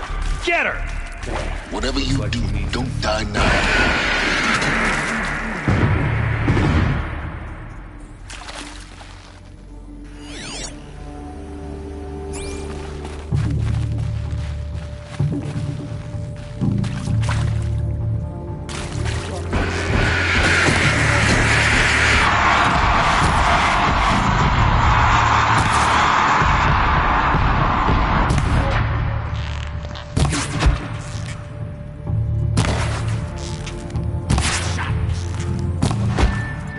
Almost had it.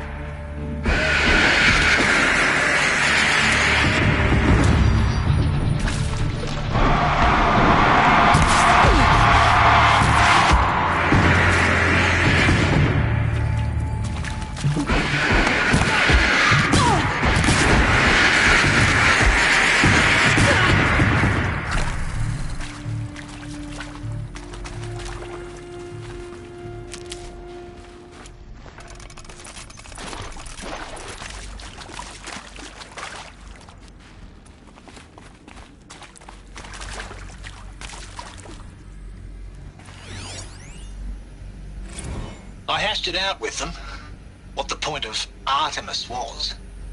I made it clear I wasn't on board for a global zoo. We haven't exactly proved ourselves to be great custodians in the past few thousand years. So the idea of a reconstituted biosphere, well, it's horrifying, isn't it?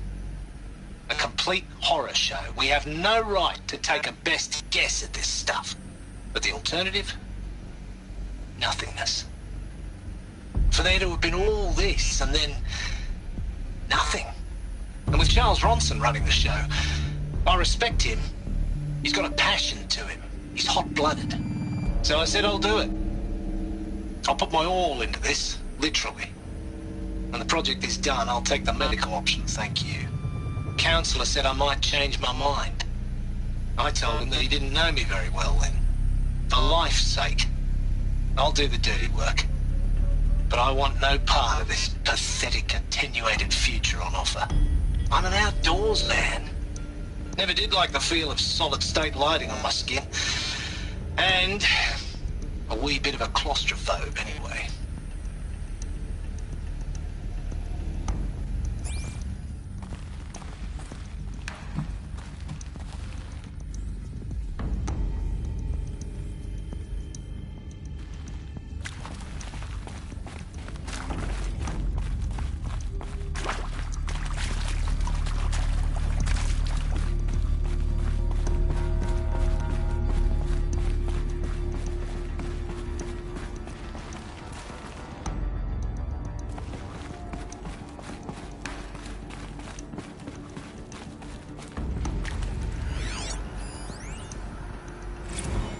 Zero Dawn. It is art, in a way. An expression on the grandest scale. But there is so much unfairness. Why was I chosen? Was it decided by committee? By algorithm? My family will be saved because I happen to graduate in art history? Is this right? Dr. Sauvé? Christina Sauvé? Yes. I met a man, another historian. His fields are Bauhaus and the New Materialists. But he once attended one of my talks. Another unfair chance. Of all the many people in that auditorium, that we should both be here now. And yet, I feel more accepting of my fate. No, it is not fair. Not at all. But for the sake of my family, for the sake of art. Art is alive. It must be able to speak from beyond history and echo in the future, not perish into oblivion. This opportunity, I must do this.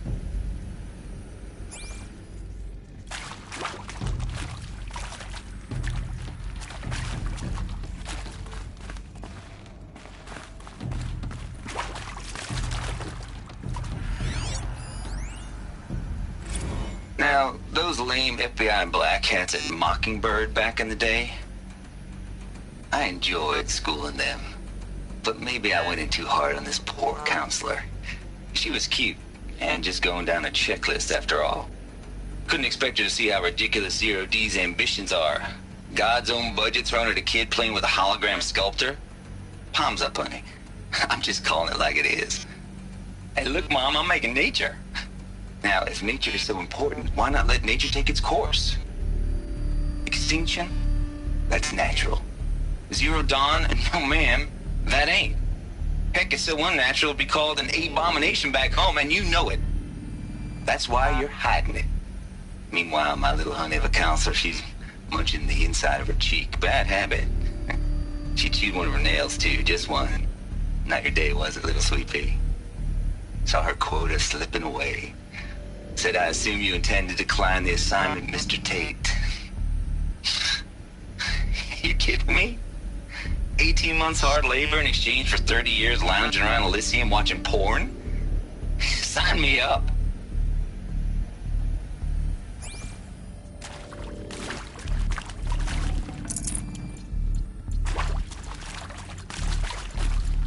Power's down. Is there another route? I've done this before. Just need my focus.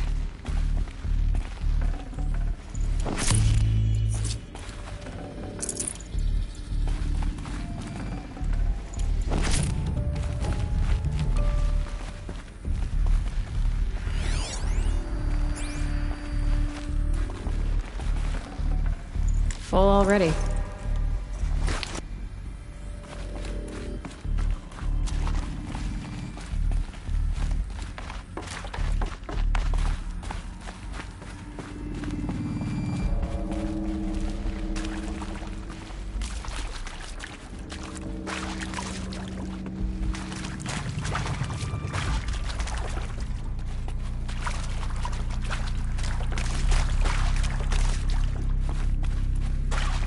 Here we go. Another one of these. Need to find the right configuration.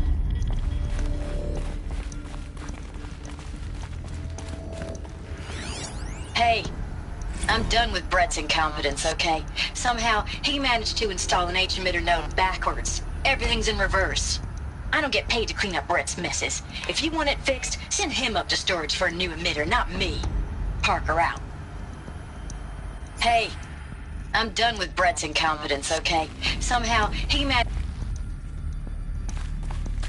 There's a part missing. Maybe there's a storage area nearby.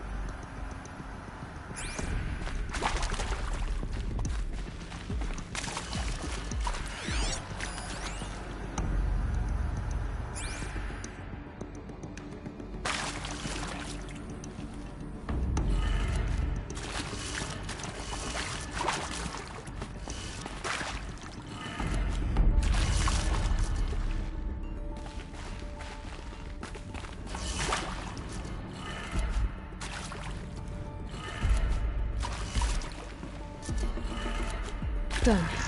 I should check the door nearby.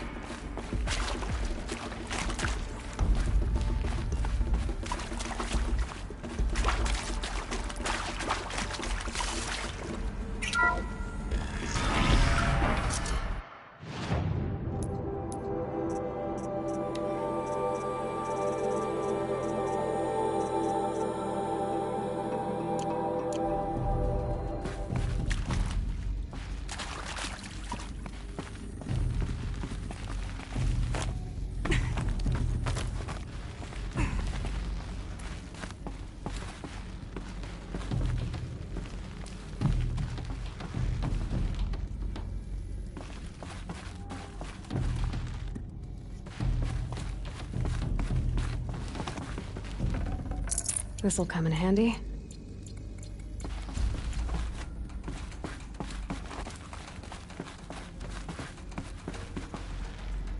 Found one. Looks intact.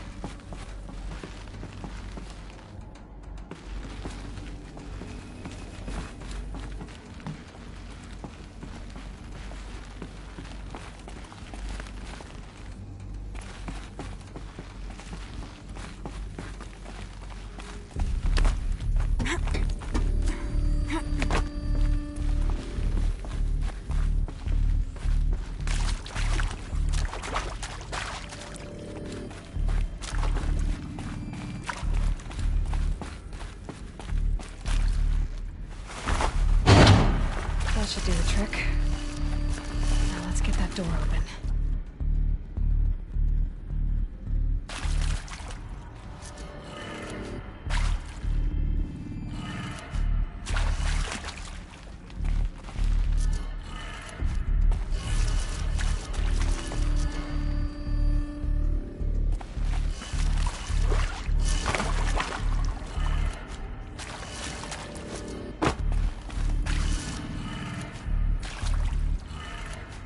That did it. Door should have power. Now to see what lies beyond it.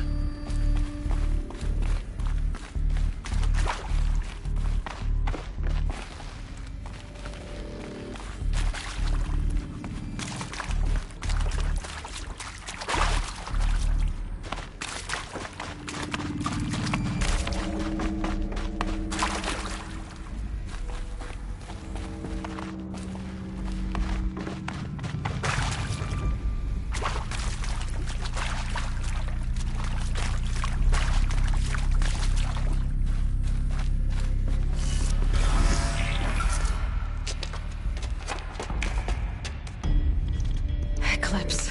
They're here. Avoid contact. Lines look good. Gaia. It's up there. Second floor. Can you reach it? So much for avoiding contact.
Stay sharp. Shout if you need to.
the last of them.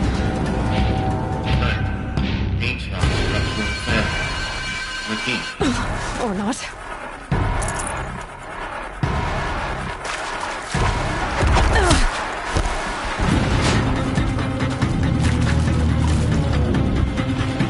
This is it for you!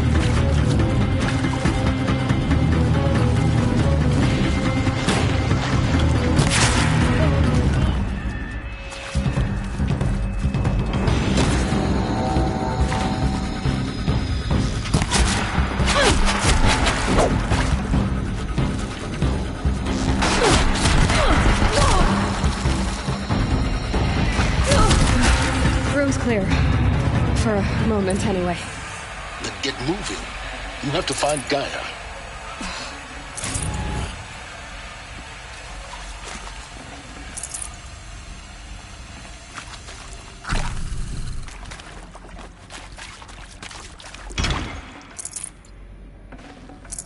No space.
Alert.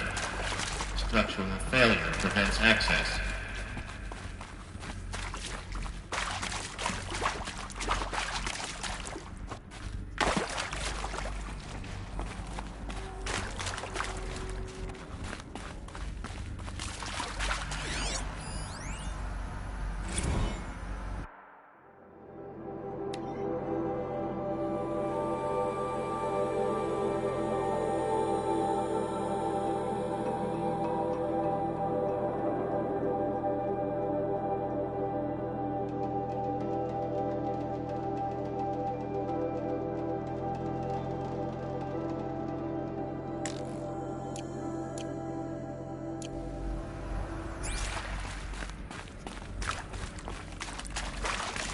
Hello, I'm Margot Shen, and this is Hephaestus. As the name might tip you off, this is going to be the subordinate function that Gaia will use to make lots and lots of robots. Her personal forge.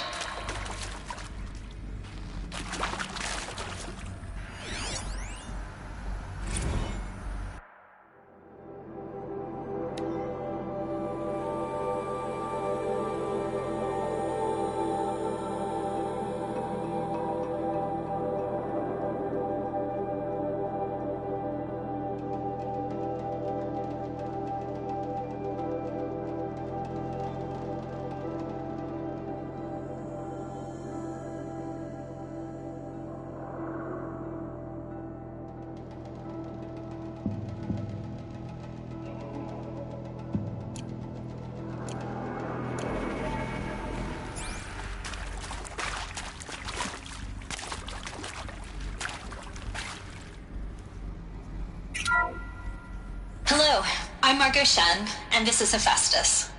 As the name might tip you off, this is going to be the subordinate function that Gaia will use to make lots and lots of robots. Her personal forge. Except, it's not that simple. So you probably noticed that only about a third of you are robotics engineers. The rest, experts in machine cognition, virtual heuristics, that stuff. Well, that's because we aren't going to be the ones designing and building robots. The last thing we want is to burden Gaia with a bunch of outmoded 21st century designs. A waste of time. Our purpose is to empower Gaia to build the robots, and not just build, imagine, from scratch. Any robot she needs for any conceivable purpose, designed and fabricated at a snap of a finger. Hers. Her finger. So, Hephaestus isn't really the forge. It's more like the knowledge of craft and ingenuity of a mastersmith to wield the hammer. Encoded as software. Virtual creativity made real. Gaia's already learning. In simulation, she's doing some very creative things with fractal assembly and animal morphologies. Her designs aren't about to win the Liam Prize anytime soon, but hey, everyone has to start somewhere. So, yes, time to get started. Let's do this. I don't get it. Which part? It's a little technical at places. If Gaia was designed to save life, why would the robots it makes attack people? Perhaps it loves some forms of life more than others. The derangement. The machines weren't always so angry. True. Mostly they were docile until 10, 15 years ago. For years, Hephaestus has been forcing cauldrons to make aggressive machines. I've seen it myself, in the cauldrons. Stalkers, Ravagers, the Thunderjaw. How could it do that? And why? Why indeed?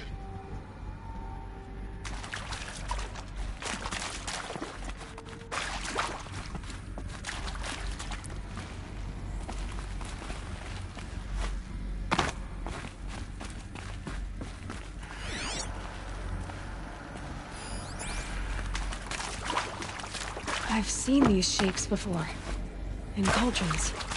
But of course, the birthing places of Gaia's machines.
I think this is it.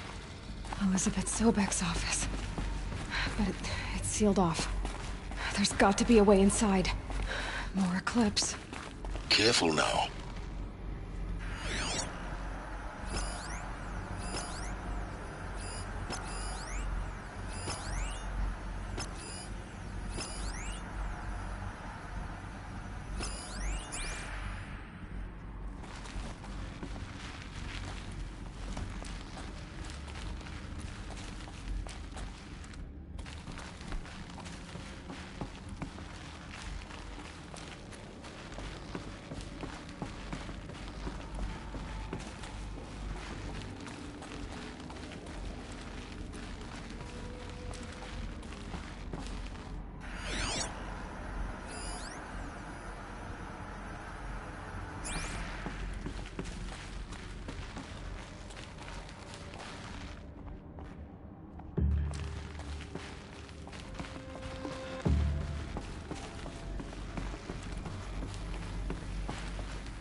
Welcome to Apollo, the collective memory of the human species and the wellspring of knowledge for future generations.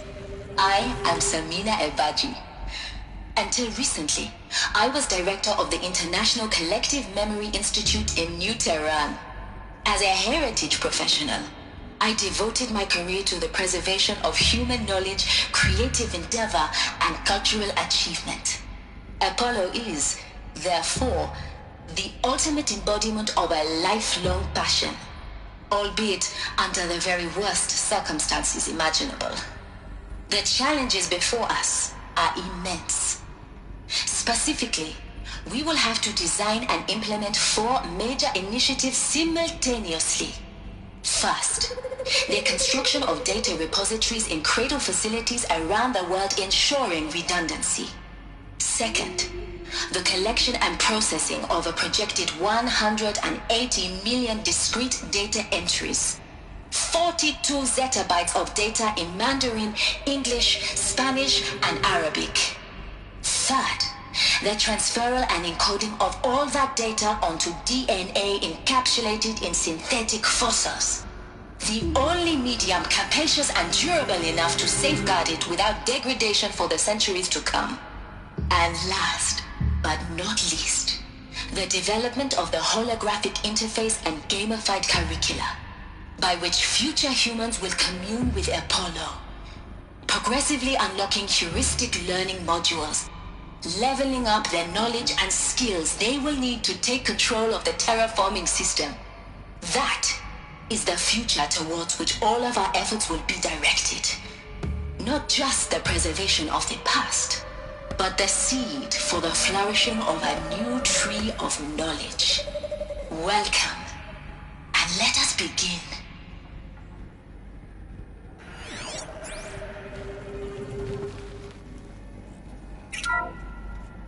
Welcome to Apollo, the collective memory of the human species and the wellspring of knowledge for future generations. I am Samina Ebaji. Until recently, I was director of the International Collective Memory Institute in New Tehran. As a heritage professional, I devoted my career to the preservation of human knowledge, creative endeavor, and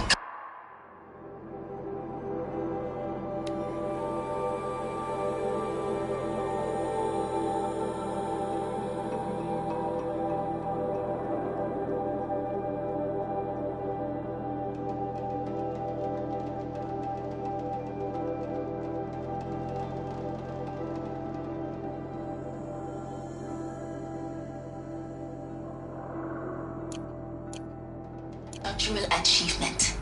Apollo is, therefore, the ultimate embodiment of a lifelong passion, albeit under the very worst circumstances imaginable.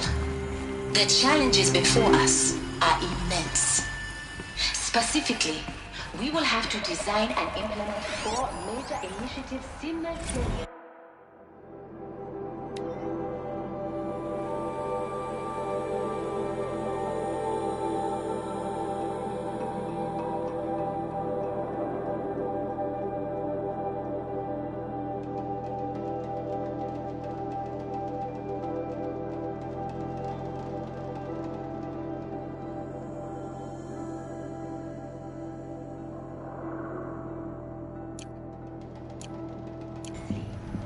First, the construction of data repositories in cradle facilities around the world ensuring redundancy. Second, the collection and processing of a projected 180 million discrete data entries. 42 zettabytes of data in Mandarin, English, Spanish, and Arabic. Third, the transferal and encoding of all that data onto DNA encapsulated in synthetic fossils. The only medium capacious and durable enough to safeguard it without degradation for the centuries to come. And last, but not least,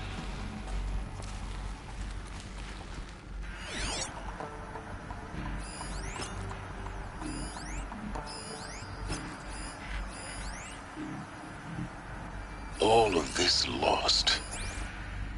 The ancients' greatest gift to us. Greatest? How about the fact we exist at all? To abide in ignorance is a curse, Aloy. You of all people should know that.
That's the last of them. Alone once more. In what should have been a cave of wonders.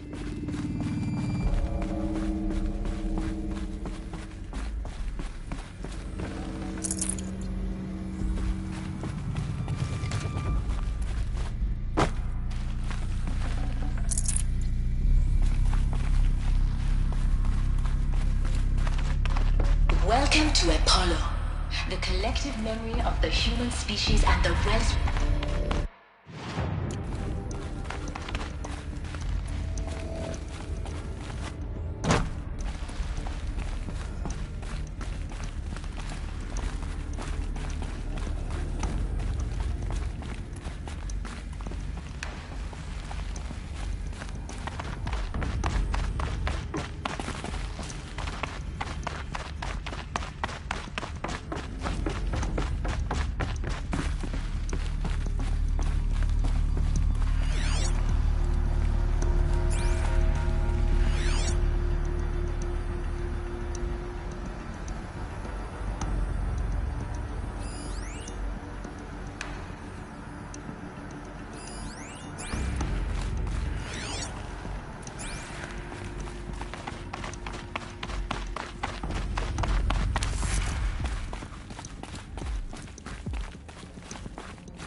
Dr. Sobek, please archive this testimonial in Apollo.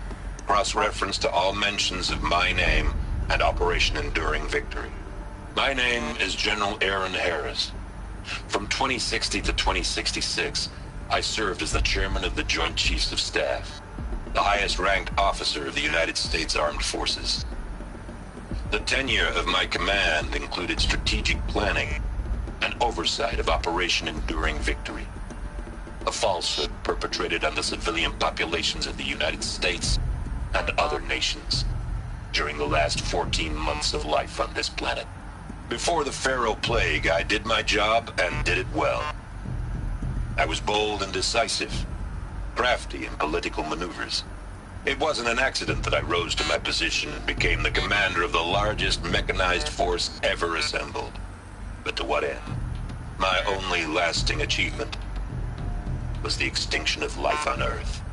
And my one redeeming act, if any, was to delay that extinction by days or weeks, by throwing more death at it.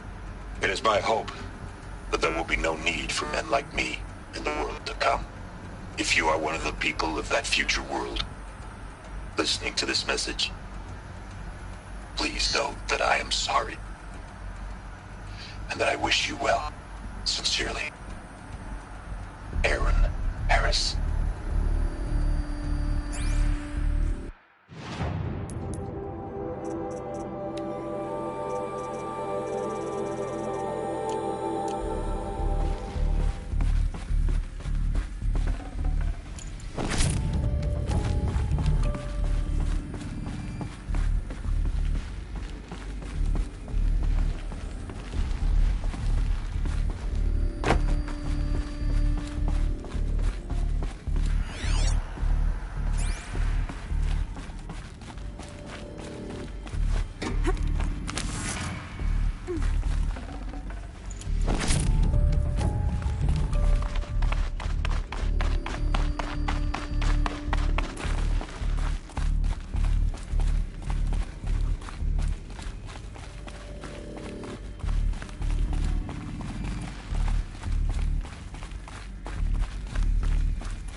Welcome to Hades, Zero Dawn's extinction failsafe protocol, the ultimate killer app.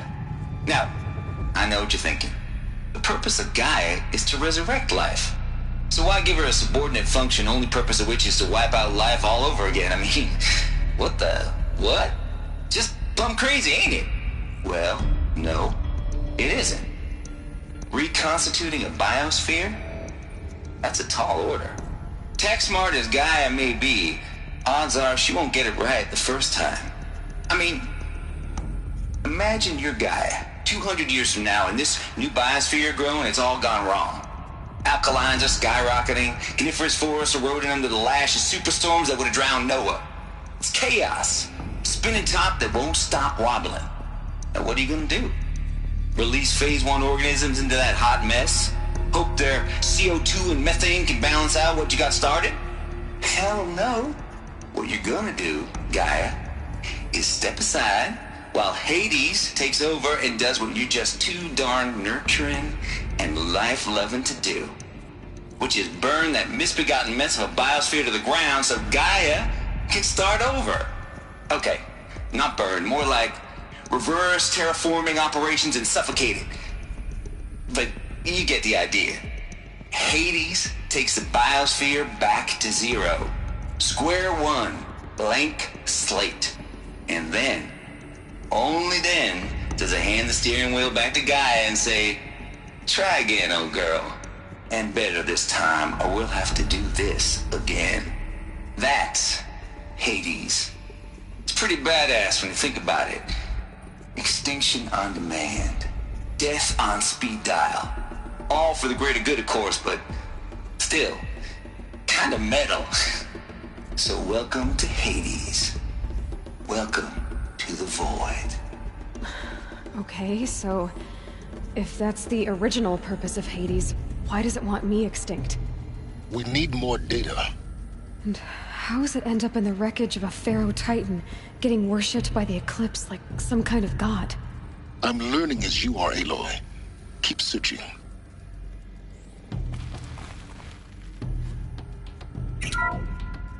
Welcome to Hades, Zero Dawn's extinction failsafe protocol. The ultimate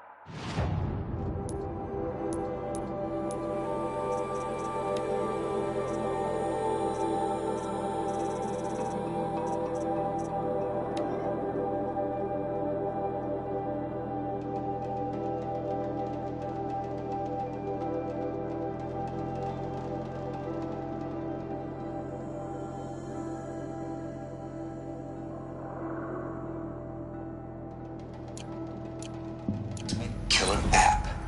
Now, I know what you're thinking. The purpose of Gaia is to resurrect life. So why give her a subordinate?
function, only purpose of which is to wipe out life all over again. I mean, what?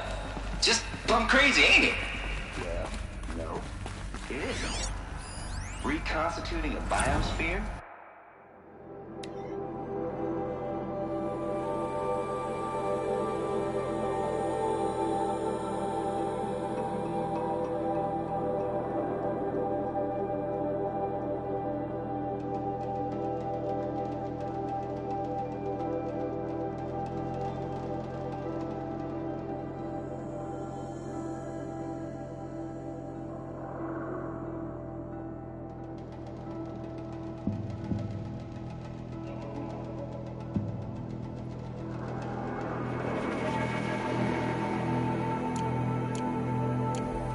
That's a tall order. Tech smart as Gaia may be, odds are she won't get it right the first time. I mean, imagine you're... Looks like the only way onwards.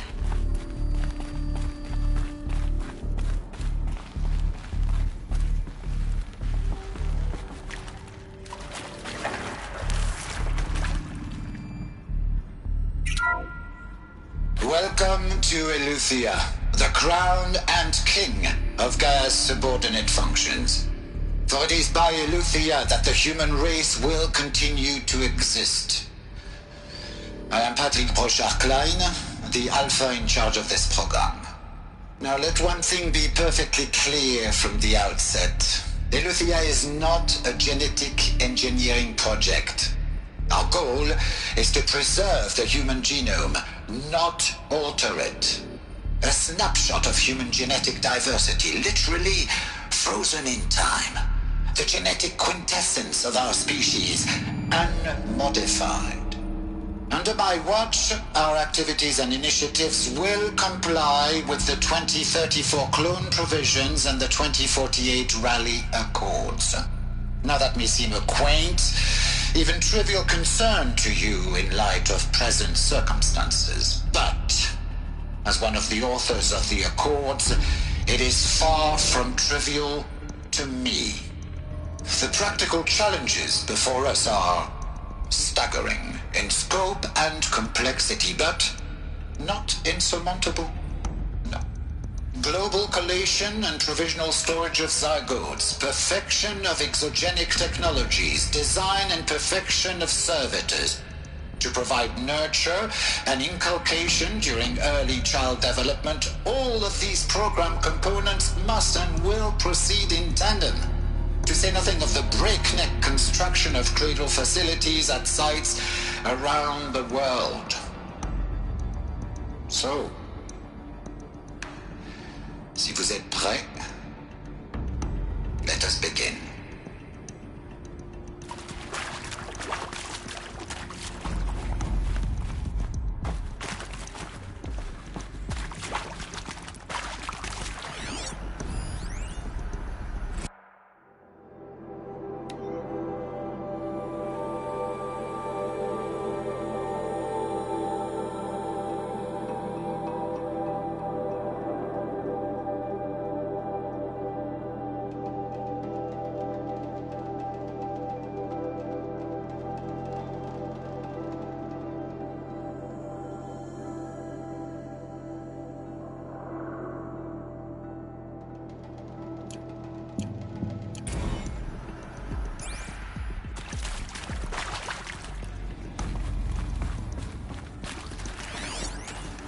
Are these what I think they are? Artificial wombs. Machines to spawn a new generation of human beings.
cradle facilities.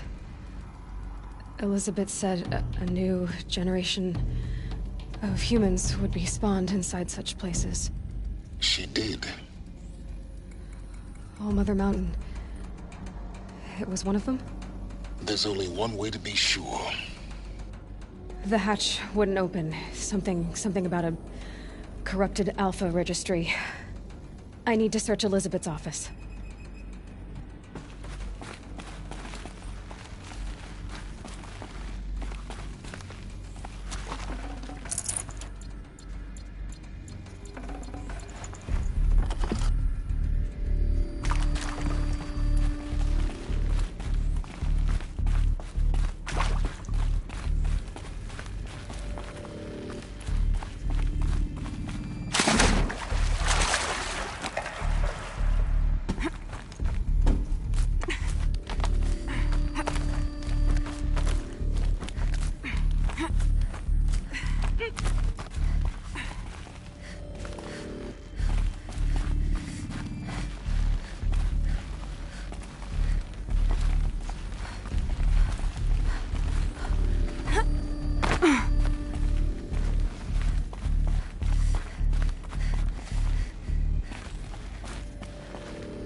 Like it used to hold something. Some component that got removed.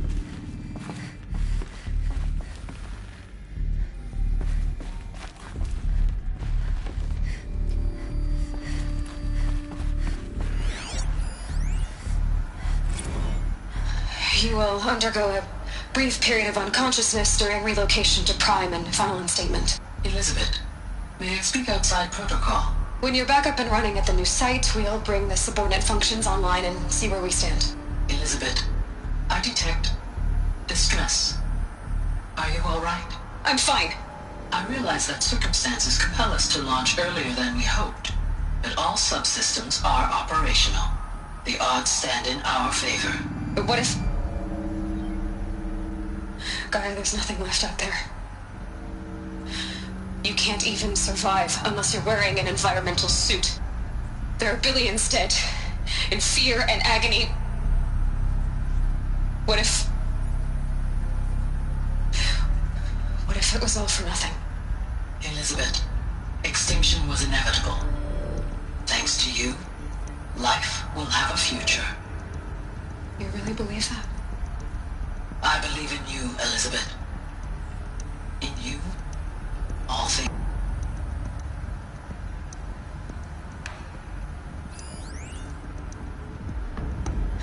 You will undergo a brief period of unconsciousness during relocation to Prime and final instatement. Elizabeth, may I speak outside protocol?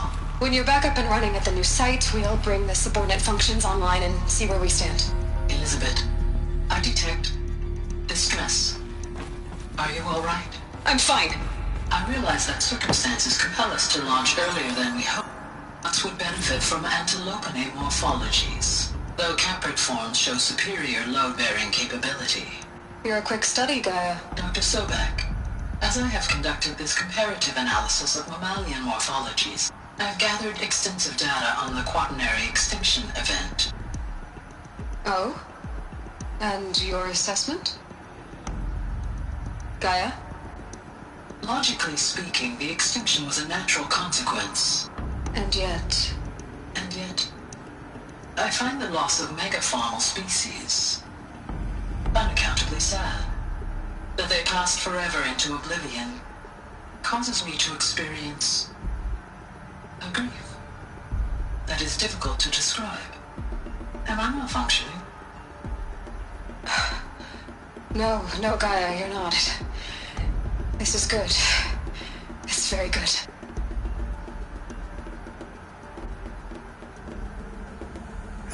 Us would benefit from antilopinate morphologies, though caprid forms show superior load-bearing capability. You're a quick study, Gaia. Dr. Sobek, as I have conducted this comparative analysis of mammalian morphology, I've gathered extensive data on the quaternary extinction. Pure logic won't cut it, Ted. To pull this off, Gaia's going to need to have some skin in the game. It has to care. What if it runs amok? Have we learned nothing from our mistakes? Your mistakes, I think you mean? All I'm saying is, give it a kill switch. She was just born, Ted. I'm not gonna put a gun to her head while she's still in the cradle. You talk like it's a child. What if it becomes a monster? Elizabeth, may I speak outside protocol? Of course, Gaia, go on. I'm sorry to contradict you, but Mr. Farrow's argument is sound. At this point, the development of my psyche is not entirely predictable. To ensure preservation of life, a hardwired override is, I believe, a necessary safeguard. There. Satisfied, Ted? Jeez, Liz, just do what it says.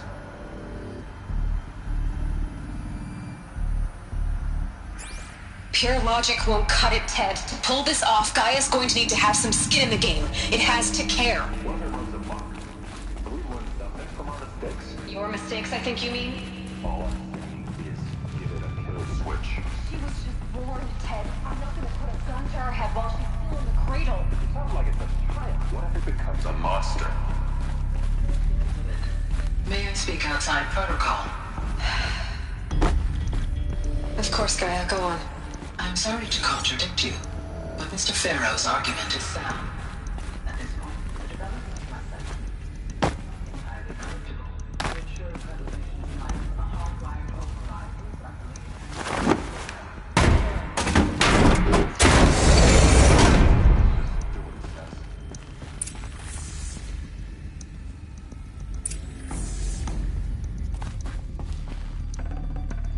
I'd have to leave something else behind.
The Alpha Registry master file.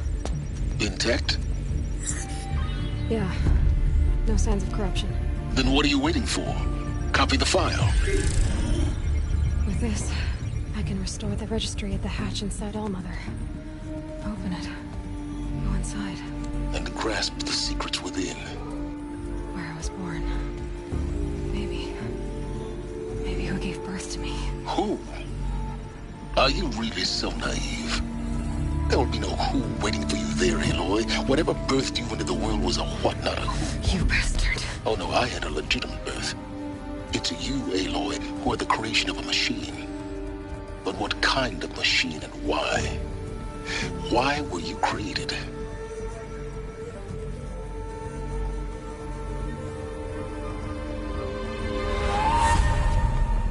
Eclipse.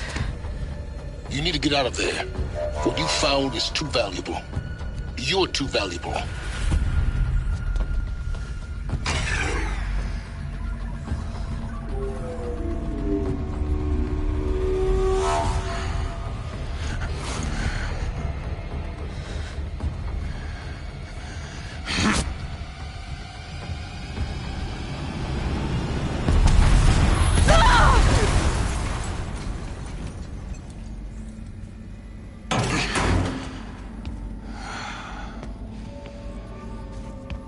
still alive.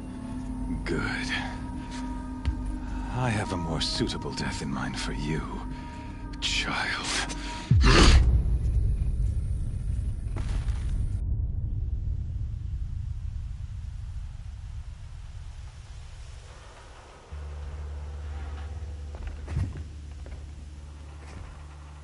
My entire life, I've always known one thing with prophetic certainty.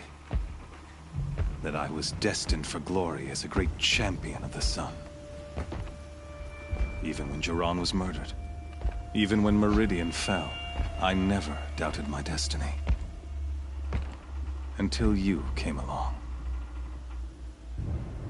When I heard that you had survived, a doubt took root in my mind. As sure as the sun rises and falls each day, those I am bade to kill die. And yet I failed. How? Why? With each dig site you attacked, each loyal soldier you killed, this pestering doubt grew. I kept thinking of the moment my knife pierced your throat. One twist, a simple tug of the blade, and you would have bled out. In slaughter, I am a practiced hand. So why hesitate? Why fail my destined purpose?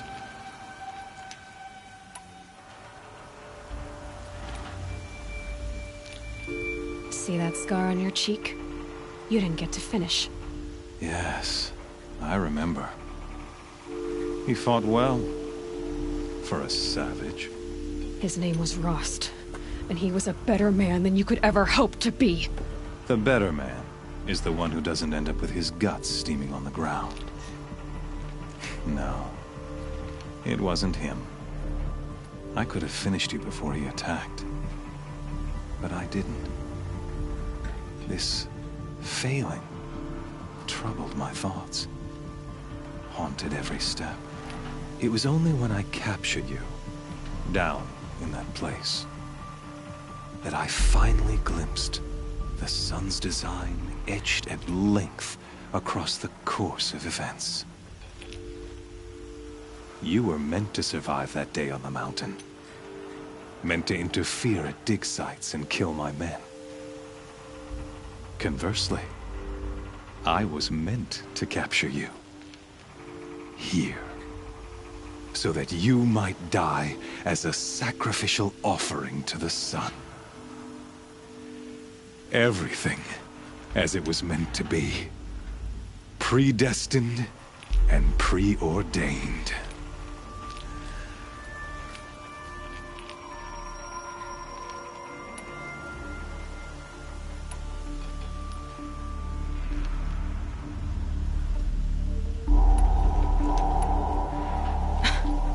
Some destiny. You're following orders, not some grand cosmic design. You're a puppet, with Hades yanking the strings. A pawn pushed around by larger forces. It'd be laughable if there weren't so much killing involved. Hades is an ancient machine, not the buried shadow of Carja myth. It doesn't care about Meridian. It wants to kill everything and everyone. And you are its dutiful slave. I serve not the buried shadow, but the sun in shadow. All halves of nature joined to one cause. Shadow to sun, dark to light. Do you really not hear how ridiculous that sounds? You've gone from serving an insane homicidal Sun King to an insane homicidal machine. You're moving down in the world, not up. I'll remember those words as I watch your corpse burn. Whatever's left of it. You fail to grasp the point. As surely as you've been conquered, so has all doubt. And with certainty of belief comes unstoppable force. Then get this cage and put your faith to the test. See if things work out like you expect. The circle has closed. Every element is in its proper place, exactly where it belongs. The errant beast, now caged, will serve her true purpose. A sacrificial animal. Oh, speaking of sacrifice, I forgot to tell you. After you crashed the Eclipse network, I sent messengers into the east to rally the forces there and mount an invasion of the sacred land. I ordered every Nora killed. I was hoping to catch you there, but alas, it all seems to have been unnecessary.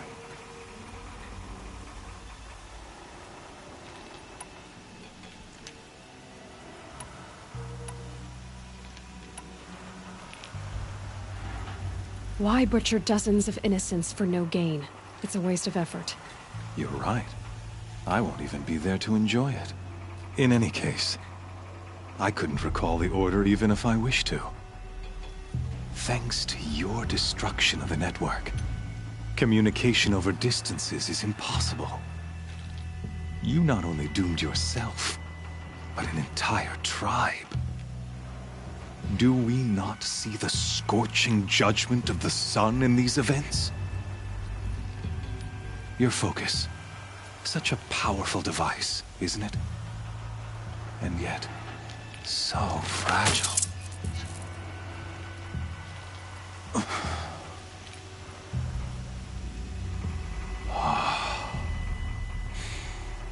So you see, this time, I did not hesitate. The knife has already been twisted.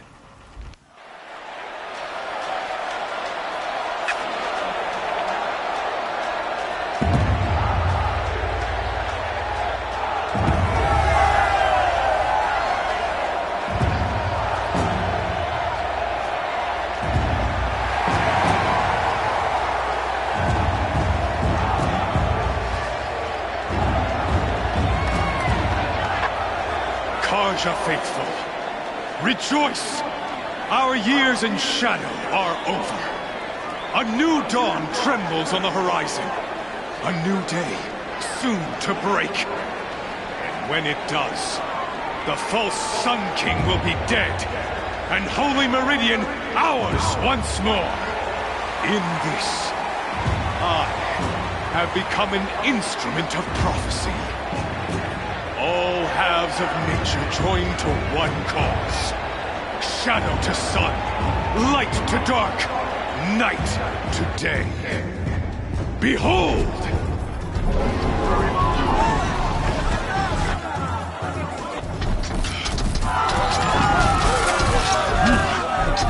Hold your seats! Can you not see the proof of the sun's blessing before your eyes? How else could shadows such as these prowl in broad light of day? Were they not approved by the sun and joined to our cause? Many years ago, to consecrate this great ring, the Radiant Turan ordered many faithless, crushed beneath the hooves of the behemoth. Mighty is the behemoth in the eyes of the sun, but it is mightier still, infused with the power of shadow. Let this one, who schemed and slithered, be the first to die! Let her be the first of thousands!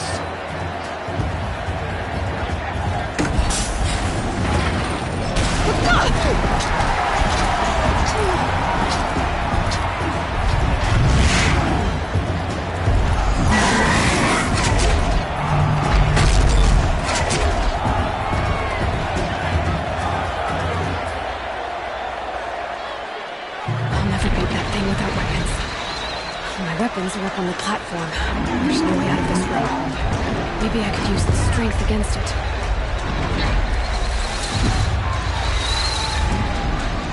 That pillar's weak. Another hit, and that pillar will come down.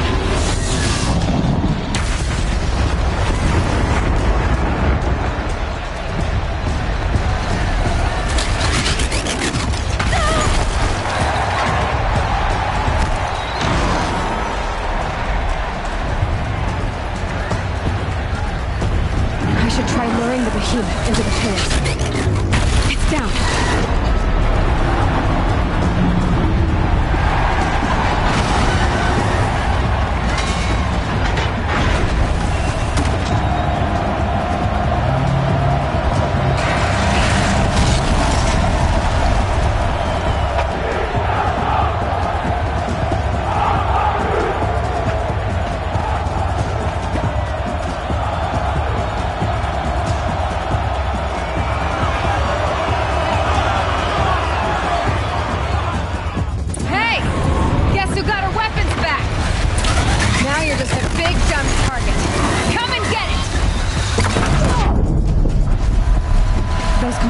the sides of its head. They've got something to do with these ghost attacks.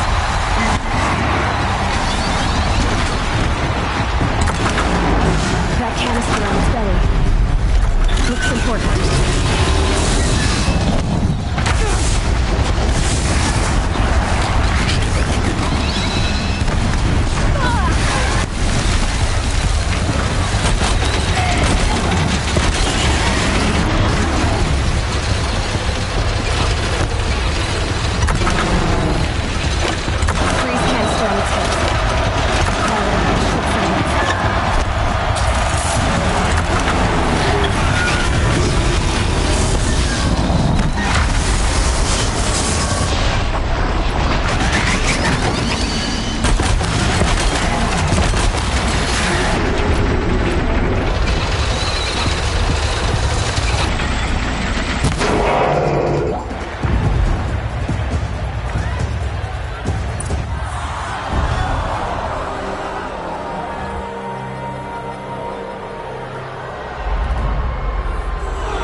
So you're here. Really here. You risked your life. Of course I did. If you'd been killed, Venora's sacred mountain would never have given up its secrets. Too bad you wasted your time, then. Helis destroyed my focus. And the Alpha Registry with it. Not at all. The whole time I've been monitoring your focus, I've duplicated every data file you scanned. Installing that data to a new focus was trivially easy. Happy birthday, Isaac. Daddy sure does love his little big man. You're really good at making it impossible to like you, Silence. But I guess I need this. It's time to see where you were born. Maybe you'll even learn why. Yeah. Meet the machine that birthed me into this world. Isn't that how you put it? I'll be off. Wait. Yes? How did you track my location when I wasn't wearing a focus? Really, Aloy? It doesn't take a genius to surmise that Helis would throw you into the sun ring at high noon. I wore out 2 striders getting here in time, but I did. Now be on your way. Since when can you override machines? Ever since you discovered the technique. I had to destroy a corruptor to obtain the necessary parts, of course. But your example showed me how to do that as well. Yet another benefit of monitoring your activities through your focus. Truth be told, the underlying logic of the technique isn't so different from rites practiced by Banuk shamans. Though, of course, far more advanced. Great. You're welcome, I guess. Helis recognized you back in the Sun Ring. You told me that you'd assisted the Eclipse. Not that you knew the man who killed my... who almost killed me. So now you know.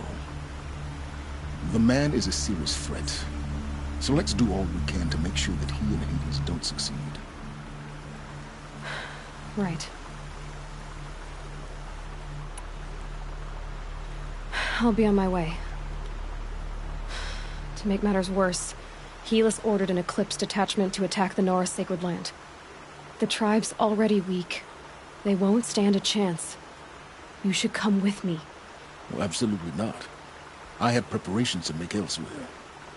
What kind of... Why do I bother asking? You're not gonna tell me. When the time is right, I'll be in touch. I'll contact you later. In the meantime, should you need to return to Shadow Carja territory, I brought armor to conceal your identity. You think of everything, don't you? One of us has to. Aloy, when you were recovering the Alpha Registry down in the Zero Dawn bunker, I was needlessly cruel. For your sake, I hope there is someone waiting there for you inside the mountain. Not a what, but a who. Yeah!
Easy, easy.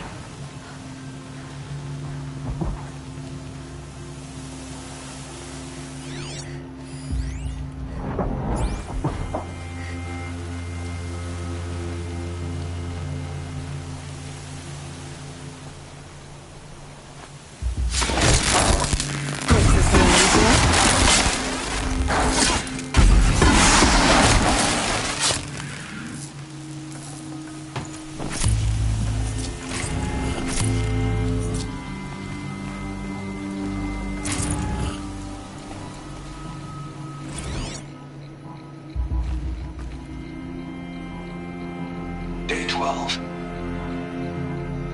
As we watched the booster arc up into the night sky, riding a pillar of flame, you took my hand, squeezed it, and said, "You have written the story of our family across the stars."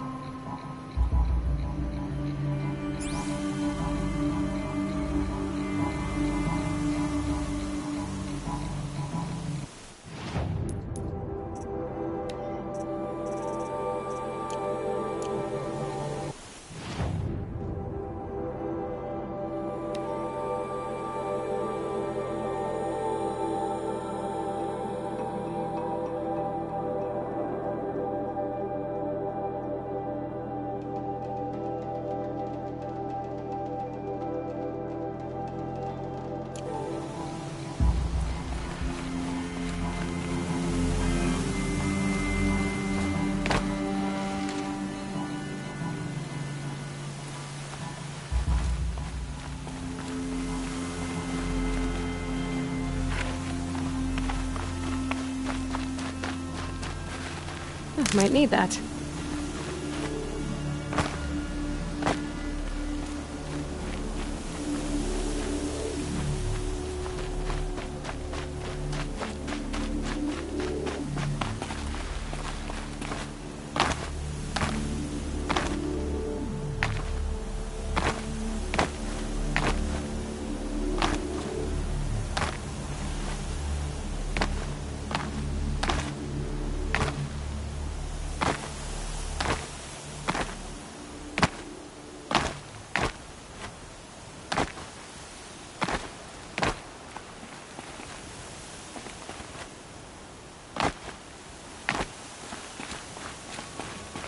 So much for being careful.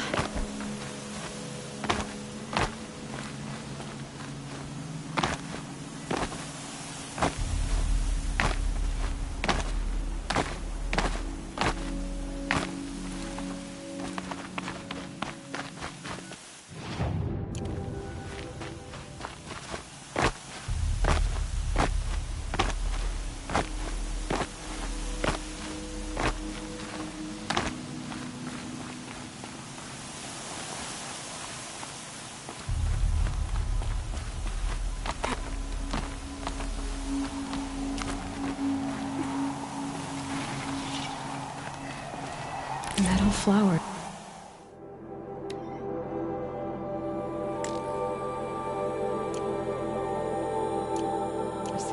Huh. Well, why not?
3 dead trees, just like Banasha said. Let's see if it came through here.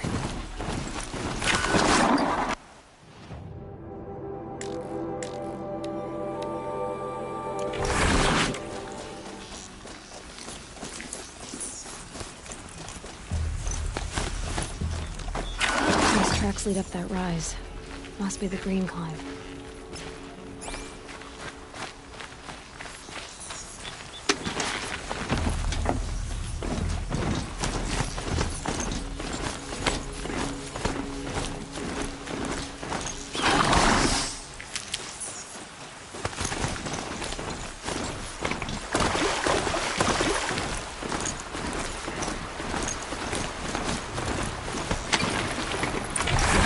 Here.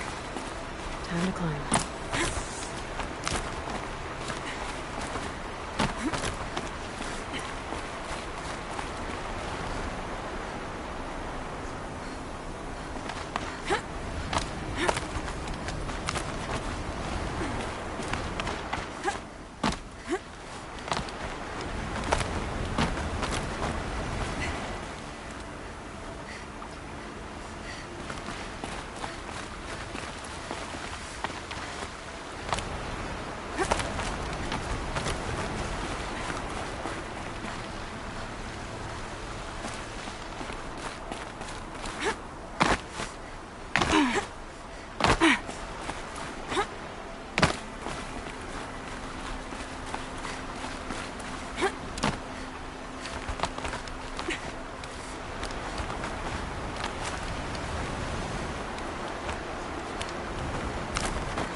All right, made it.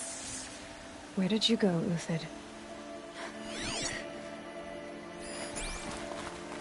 Food scraps. I'll bet Uthid stopped to see if he was being followed. He must have kept going. I've got to catch up.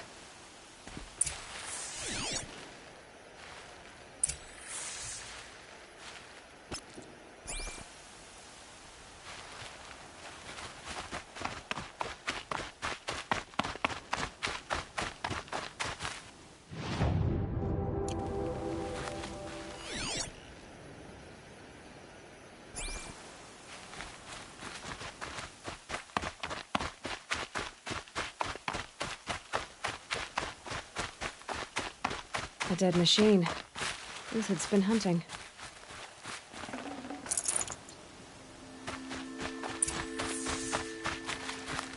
Everything useful has been stripped. Uthid's been gathering components, probably for ammo. Glintox, looking to scavenge.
Uthid took down a Ravager.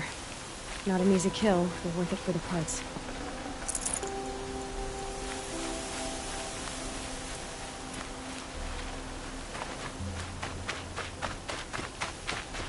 Dead Watchers.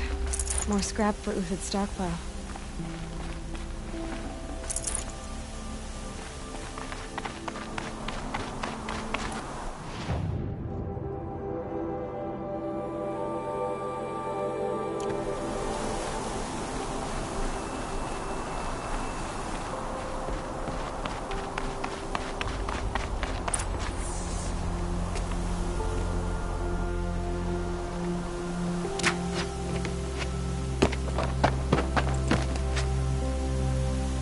The next one doesn't miss.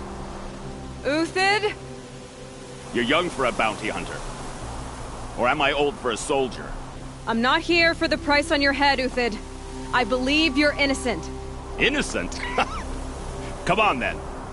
If this is a trick, it's a good one. You've earned your kill.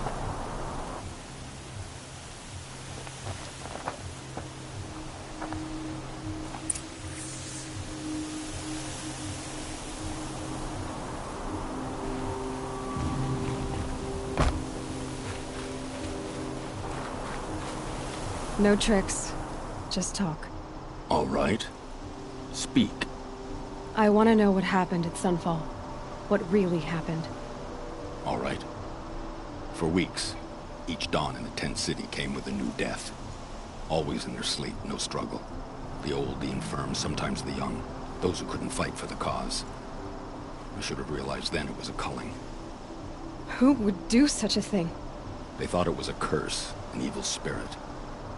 But it was only a man. And a silent poison. It took time to catch him, but we did. We brought him before Bahavas for the sun's judgment. The High Priest Bahavas? He's the one who put the bounty on you. Yes.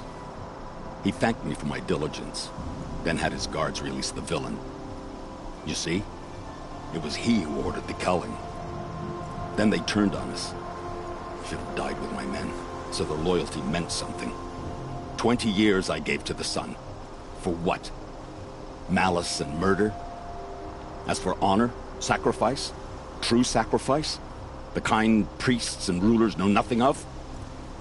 It's all a fat joke. If it's honor you seek, the Sun Carjas seem trustworthy. A little stuck up, maybe, but trustworthy. Those Carja once raided your Nora lands. Raided every land we could reach. It was the Sun's will. I did what I was told. Others did worse. But as their captain, I had... Uthid, I don't care what you did. I can't absolve you. But the Carja are changing their ways. You could too. Perhaps. Avad doesn't understand what the Sun demands of its soldiers. Perhaps he understands it too well. Now you sound like the blameless Murad. I can believe you're a good man. But why go with the Shadow Carja in the first place? Why serve them? Because of Itamen, of course. He was the one true Sun King. Itamen's just a child. Yes. An untainted vessel. I believed he was pure. But they used him. Used our faith. I can see that now. No shadows under a noonday sun. Bahavas didn't need to disgrace my name. I did it myself, serving a rotten throne. I met someone who wants to get you out of this. A woman named Vanasha. But first, we need to get you out of here. What are you? You look like a hunter. You give orders like a soldier who's been out... Mercenaries. Think they'll all line up to tell me I'm innocent? Should have stayed on the plains, Carja! The mountains belong to us! Keekook's killers! When we're done with you, you won't even leave an echo! You didn't make it hard to be followed. Almost as if you wanted to go out in a showdown. Not much gets by you. Got someone to fight here!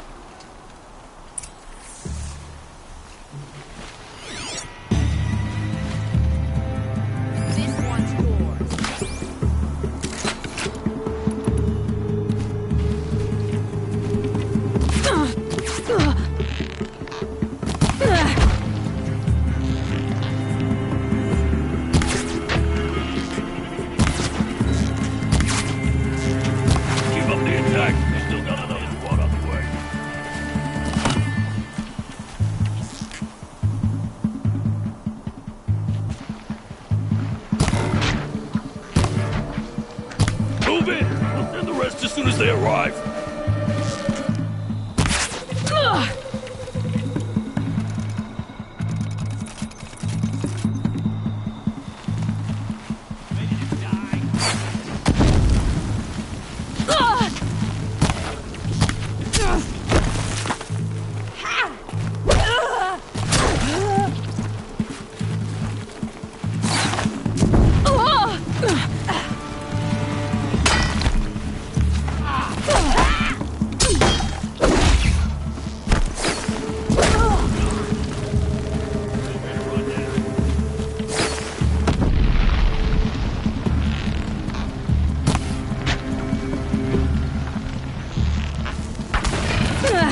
It's up to you now, men. Rally! We can still finish them.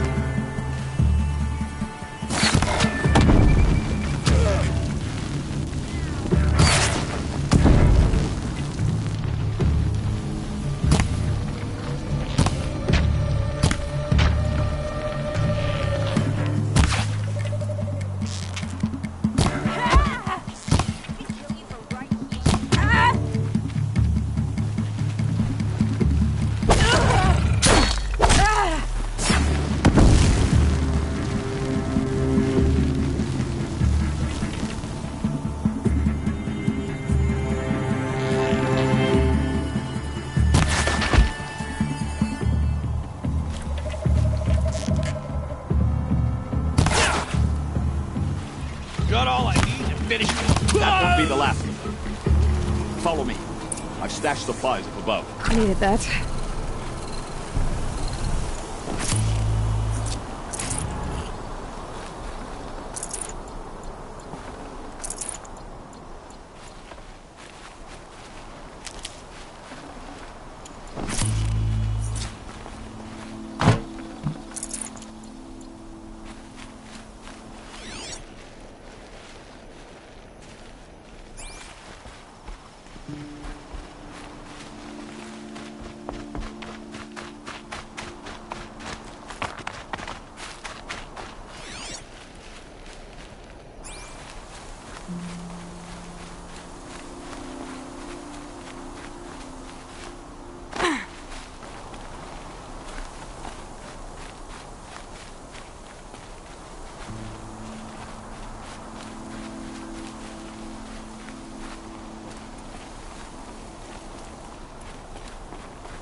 Up and over.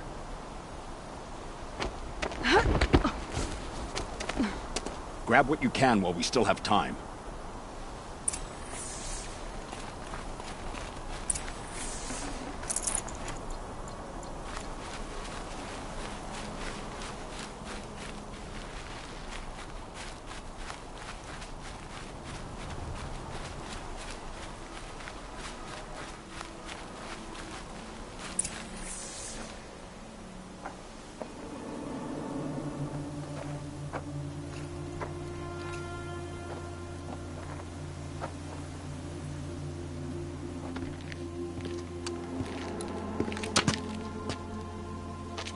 A robust defense is the most satisfying to break. All right, Marbles. We brought the priest out here, so let's put on a show for him.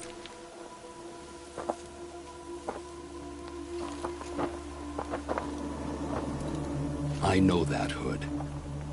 We've unfinished business, Bahavas and I. This will be difficult. I think you rallied to a lost cause. I don't intend to die today, Euthyd. I did. But you're starting to change my mind.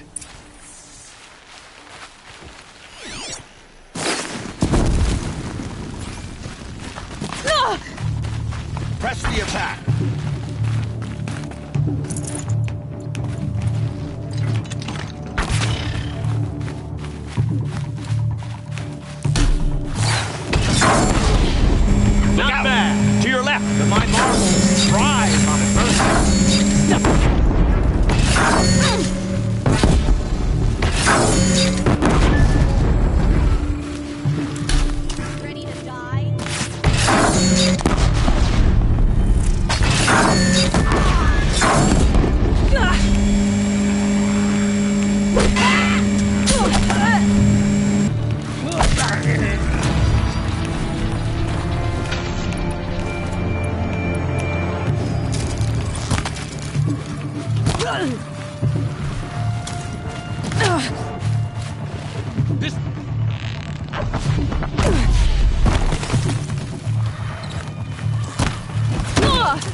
That's the last of the Marvels. Bahavas thought he had enough fodder to keep him safe. Now there's hope for justice. Will you come with me?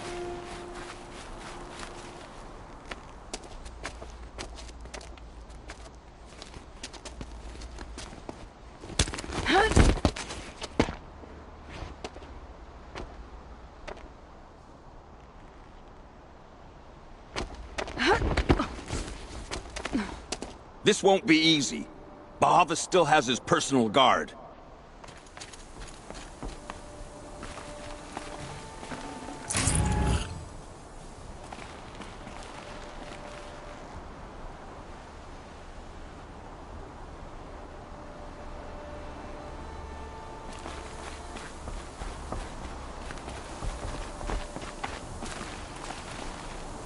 Never know when I might need these.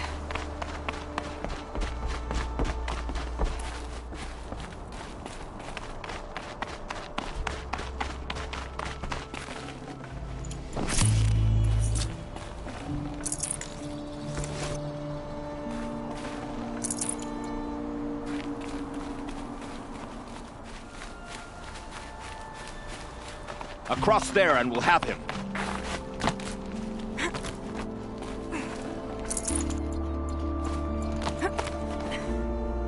I had to come here myself to end your suffering, Uthid, and mine.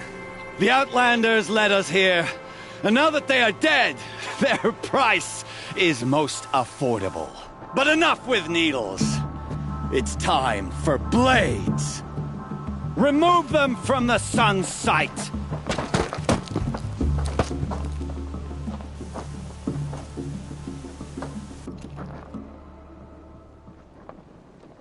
After. Okay. Scalp the savage.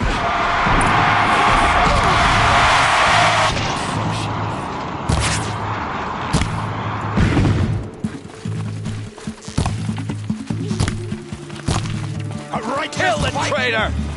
Kill Nora!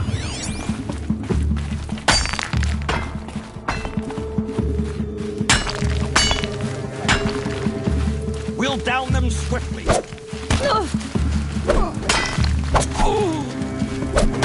Make it hurt as the shadow falls upon them. Up to his perch.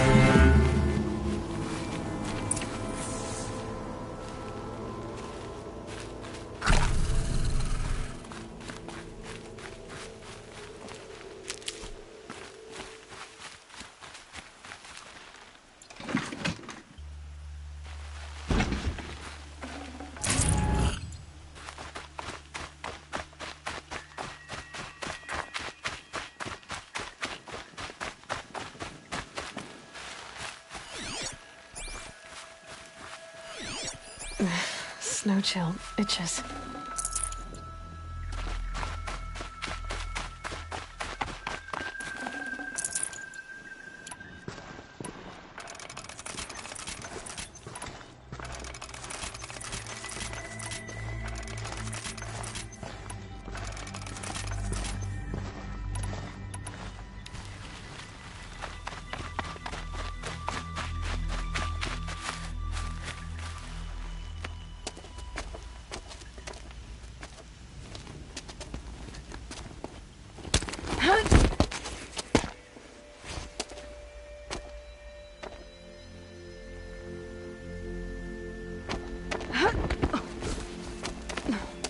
Whatever deal you worked out with him, I'll double it. More than double it.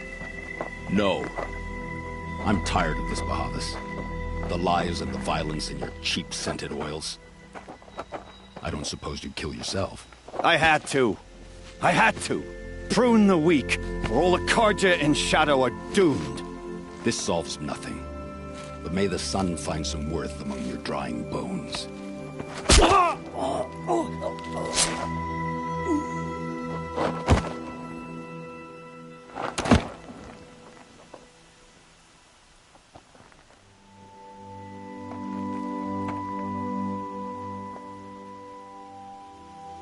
That was quite a fireworks show. You took your time. I was busy.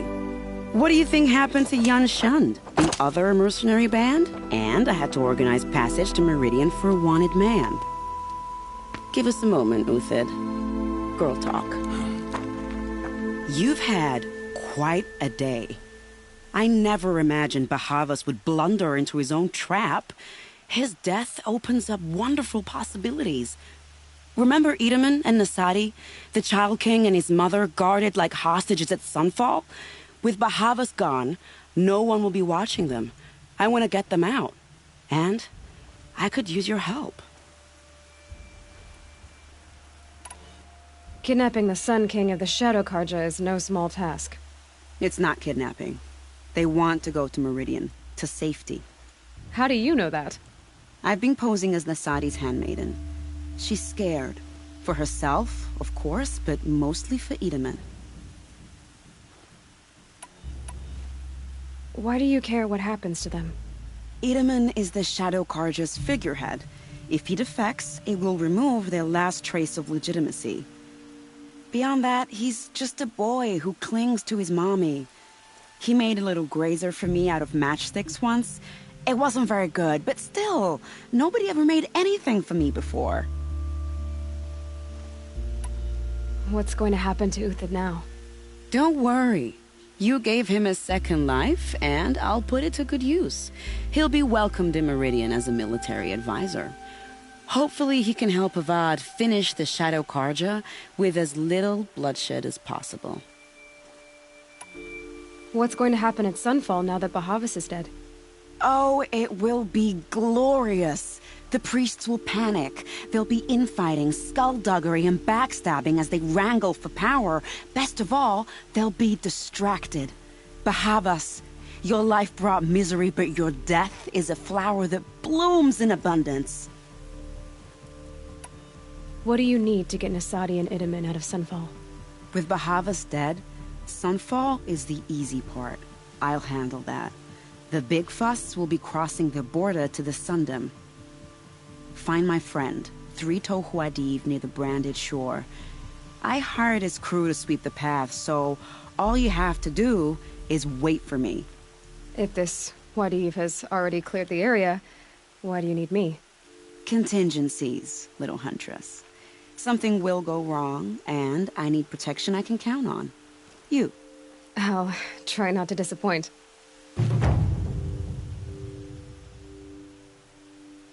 The Nora said you would help me. Are we bound for Meridian?